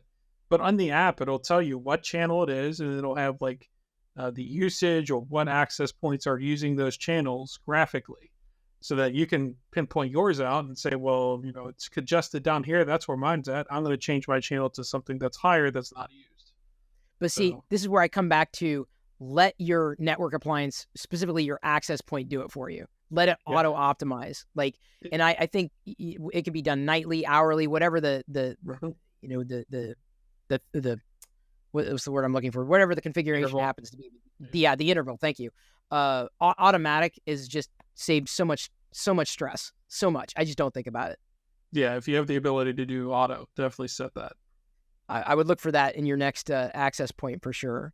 The next thing that I do to boost my internet speeds is I try to find the best middle ground for wireless channel width. So this is different from the wireless channel, as in like which channel, like 111 if you're on 2.4, the classic Wi-Fi 4, or the other spectrum 5 gigahertz, 6 gigahertz. There's also channel width, and Brad could probably better explain it. But effectively, like for Wi-Fi 4, the classic 802.11b, right? You've got 20 hertz and 40 hertz. Am I right? Did I get that right? Okay. Yep. So you can toggle between the two. With 5 gigahertz, you've got different intervals. Off the top of my head, like 20, 40, 80. It's something like it goes up like that.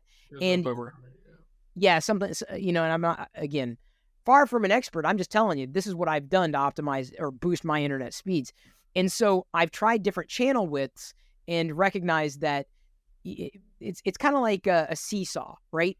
If you tilt this direction, things might get, the throughput might be better, but you have to be closer to the access point. If you go this direction, there's, you can be at a further range from the access point, but the throughput may not be as strong. So ultimately trying to find that balance with the middle ground, if you will, with channel width is a matter of troubleshooting.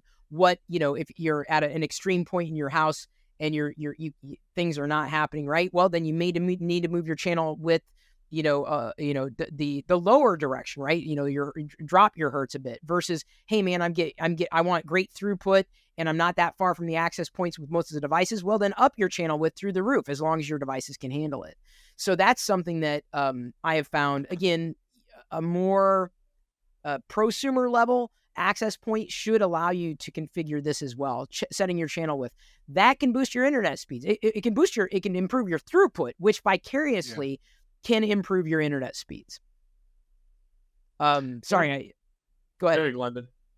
No, I'm just saying that's something that I've not even thought about is channel width. Like us, this, if anything that we're discussing tonight, networking for, a consumer level is probably where I'm lacking the most.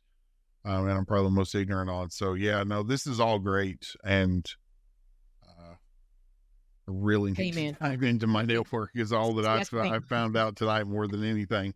If these top 10s that we're sharing here in the podcast, it help at least one person, then it will have been worth it. So, I only learned through troubleshooting on my own, and the internet speed is one thing that I've been very meticulous about because, hey, when I pay for something, I want to get my money's worth. And so much of it is contingent on these variables that most people don't pay attention to.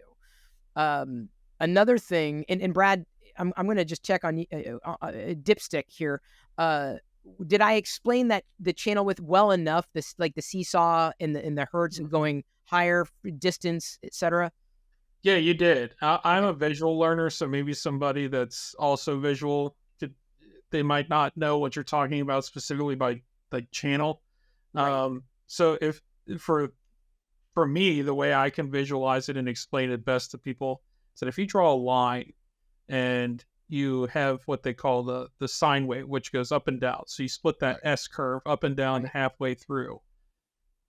The curve at how fast that goes up and down, that's the hertz, right? So the faster, the 40 megahertz or gigahertz, when that's compressed, it's going really, really fast. That frequency has trouble going through walls, obstacles, that kind of thing. It's really good at line of sight communication. But once you start introducing windows and screens in your windows, that kind of thing, wiring, walls, whatever it may be, it has trouble penetrating that. When you go to the 20, I think it's gigahertz range, or is it megahertz? Yeah, no, I was thinking hertz. I meant megahertz. It's 5 gigahertz versus that's what it is. The 5 gigahertz versus 2.4 gigahertz. But that's specifically your spectrum, right? Yeah. Wi-Fi, 2.4 versus the 5 gigahertz spectrum. It's 20 megahertz versus 40 megahertz. Then for 5 gigahertz, it's 20 megahertz, 40 megahertz, 80 megahertz, 160 megahertz. So it's gigahertz, just get faster, then breakdowns of the channel, the width within that spectrum. Yeah. So the lower the number, the more spread out that signal is. Okay. And that the data transfer is not going to be as fast, but it's able to penetrate items or go a little bit further. Whereas if you've got a really fast signal up to that 100 megahertz or 80, whatever you may select, your distance in theory is going to get shorter, but it's going to get faster. So kind of think of it in that regard. So it's about just kind of finding that, pressing the dial and going, well, I can get better here or here, and finding that where that middle ground is. Right. So I'm sorry for misspeaking and saying 20 hertz versus I meant megahertz. All right. I got thrown off too, so it's all good. No, it's okay. Like I said, sometimes it's difficult even for me to visualize. Another way that I boost internet speeds is, and this dovetails to something that you were saying earlier, Toxic, I avoid smart home convenience, which also improves my security footprint. So if I don't need it, it's not connected. If I don't need, it's like, oh, I can have a smart this. I don't want a smart that. Like it's not going to get connected. I don't know it. I don't trust it. It's not going to happen. So not having those smart home devices on the network, not just improves your security footprint because, it's not there, so it doesn't exist. But again, going back to that phantom draw, all that data that your garage door opener is taking because it's deciding to upload whatever, like you don't realize it's taking away from the overarching bandwidth, and you only have a certain amount of it. It could be taking away in such a fashion that it's damaging something else, especially if it's broadcasting something wirelessly, right? And it's interfering and then damaging your throughput. Or if it's just siphoning off data that didn't necessarily need to be transferred in the first place. So I'm very conscious about the smart home. That's not to say that's going to be there indefinitely. I mean, we'll see what happens with Matter and Thread as these devices proliferate, right? These standards, maybe things will get more convenient, certainly more secure, and be a lot more conscious with the bandwidth that in management of said bandwidth within the devices. So I avoid the smart home as much as everybody tilts into that. Another thing that I do, and this is somewhat tangential to the smart home discussion, I have my network appliance allows me to set up different VLANs or virtual local area networks. That what I do is I segment devices on the network. So there's certain devices that exist on one network, certain devices that exist on another, and another one entirely for other devices, and then others. So I can set up an amount of VLANs to be able to manage independently. And by doing that, each particular VLAN has a certain set of rules. So I can say, okay, you VLAN over here, all my media devices, you are only able to hit this much bandwidth upload and download, right? This is your limitation. So I basically nerf just that network. But other parts of my network, I'm like, no, there's no nerfing. Like you go get as much as you need, take as much as you need. But for those certain devices that I know aren't going to need to tap everything, I'm going to cap it. So I have my own cap on certain VLANs. So again, kind of coming back to your thing, you might be thinking to yourself, Chris, what you're saying is that my current network equipment sucks. I might very well be, because if you don't have the ability to manage what it is that you're bringing in, you're missing out on speed that you don't realize is being drained at micro levels, but it adds up. So being able to segment your network could very well allow for more manageability for you to cap things that don't necessarily need to be tapping everything that you're bringing into through your internet connection, right?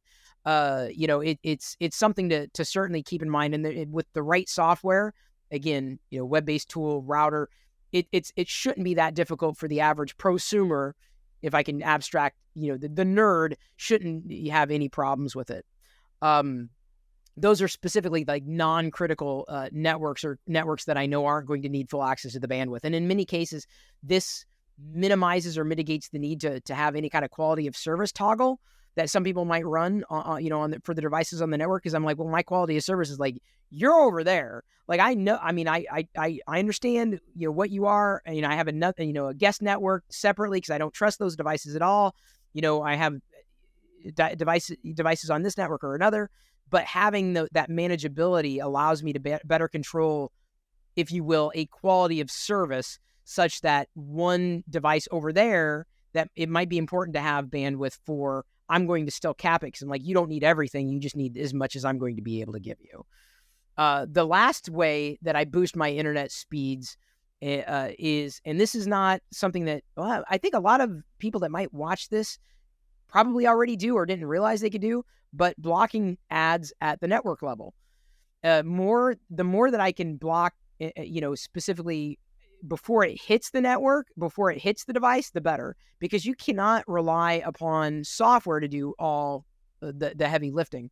And mind you, I still run ad blockers, on these devices, certainly, but being able to effectively manage ad blocking, and there are many ways to do this. Some people have used Pi-hole. There are certain network appliances that are a lot more user friendly. You through your firewall. However you do it, you should consider blocking specifically at the network level, because again, that's data, that's traffic that's not going to go through. That's going to boost your internet speed. And I'm not. You got to keep in mind this may not be it's night and day, but man, it adds up. I mean, not to mention your privacy issues, right? That's just a bonus of blocking those kinds of ads or tracking at the network level. But that also, I will say, made some of the apps that I ran more usable. One of the reasons I use Samsung Internet Browser on the iPhone is because it has ad blocking, a feature. I didn't like using Chrome because I'd use Chrome or Google News. It uses the embedded version of Chrome, or even to a certain degree Safari, where if you don't have ad blocking, the ads load in the browser. That's annoying. Well, now that I have ad blocking at the network level, at least when I'm running through my home network, I have no problem opening Chrome. Yeah, some ads still do load, but a bulk of them don't. And certainly the annoyances don't. And the embedded browsers that happen within apps, even if if it doesn't allow you the toggle to open in your default browser, which may have ad blocking, ads don't load because I'm on the network, right? And so ads aren't going to load no matter which browser I use, irrespective of whether or not, can I say irrespective? Yes. What's the word that's not, is that the word? Irrespective? Irrelevant? There's an ear word that used to not be a word and then it got made a word. Irregardless. That was it. Irregardless was not a word, and then it became a word because so many people misused the word regardless. So irrespective is a word of what you've got installed. Having that at the network level can save you that much more time, right? Pages are going to load faster because they don't have to wait for the ads. That is probably, out of all the list of all how to boost your internet speeds, probably the biggest tip to run, or the biggest tip to apply, because you're not even thinking there. You think, I'm just blocking ads in the browser. I'm like, no. Block them at the network level. It'll save you so much time. And everything will load smoother without having to worry about hitting the browser. It'll get blocked before it even comes to that point, whatever browser you're using, whatever device you're using on the network. So yeah, those are my 10 ways that I've boosted my internet speeds. And keep an eye on the network. I may not have been the most, I may not have said them as intelligently as a network admin might have. I may not be able to speak to it to such a degree of expertise, but I can tell you, this is what I've done. This is absolutely what's worked for me. I don't know if y'all have done anything else, beyond what I've outlined. I mean, there's certainly, I think, countless ways to optimize your network speeds, but those are the ones that I've done. Yeah, I haven't done. So I've thought about doing the Pi-hole thing. Just haven't had the time to implement it yet. But it is amazing how much data it actually does use. Just pulling up, MSN.com or just standard websites. The amount of data, because it's not only the visual stuff that's blocking; it's the background code blocking those communications to other servers. It's amazing how much data can it just idly sit there browsing the web, just chews up through data and sends information out for no reason. Yeah. But I haven't touched on all that stuff even here at home. Yeah, my network it needs help, I guess. Me too. Well, we'll get you there, Glendon. That's what? the idea behind doing these lists, is because Right. if I can share my experience, my knowledge, maybe not expertise, but like Sure. at least what it is that I've learned, to be able to set people off on the right path so that their world gets that much better. That's the reason why I like having everybody who joins these podcasts bring their own top 10 list, if only as a discussion point. And again, someone may take away from this, something that I'm not going to say is life-changing, but certainly made their life better. I don't know if we really want to push it that much further tonight. I'm not sure if we had that much else to cover, given that we've been speaking for about 3 hours, which is an hour longer than I was expecting. But hey, we're doing this stuff anyway. Right. We, as I said, we're broadcasting on Twitch 24/7, and very often we'll fall into these conversations, maybe not in as organized a capacity, but we're geeking out. And so being able to capture these conversations and bringing value ad infinitum through, recording and capturing and uploading the videos just seemed like the smartest step forward. And I certainly know other people who will be able to join us in future episodes. And, what we could cover next, who knows? Because there's a near infinite list of things that we know that we might be able to share, to be able to guide you to have a better experience with technology. And yeah, we'll make geeky references in between. But am I right, folks? Does this feel about like the right spot without having to go into any tech support or anything else tonight? Yep. Yeah.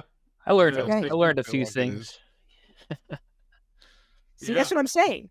Like that, you just can't. If you sat there, oh, it's not. I figured if we're gonna do a podcast, it's gonna be a knowledge-based, information-based, dense podcast where it's fun and there's banter, but we've got to be able to convey some kind of value, if only so people will tune in, and listen all the way through, because you just don't know what you're going to miss. So I appreciate everybody joining for the inaugural run of the rebooted The Locker Room Daily Report, which is the Locker Room Digital Review. Because we're not the stream is 24/7, but this podcast is not daily. I don't think, at least not yet, it's not daily. We break out into but here's the thing. We break out into geeky conversations like this damn near every night on the live stream on Twitch. Am I wrong? Am I joking? Glendon won't shut up on stream. So. I know. Let me tell you. Yeah. So the thing is, we may very well move this to a 3-hour nightly podcast in some way. I'm not saying that's going to happen right now. I don't know if that's attainable in an organized capacity. But I'm saying if you miss a lot of that geek talk, honey, I'm recording a podcast. Thank you. So I'm about to wrap up, though. Thank you.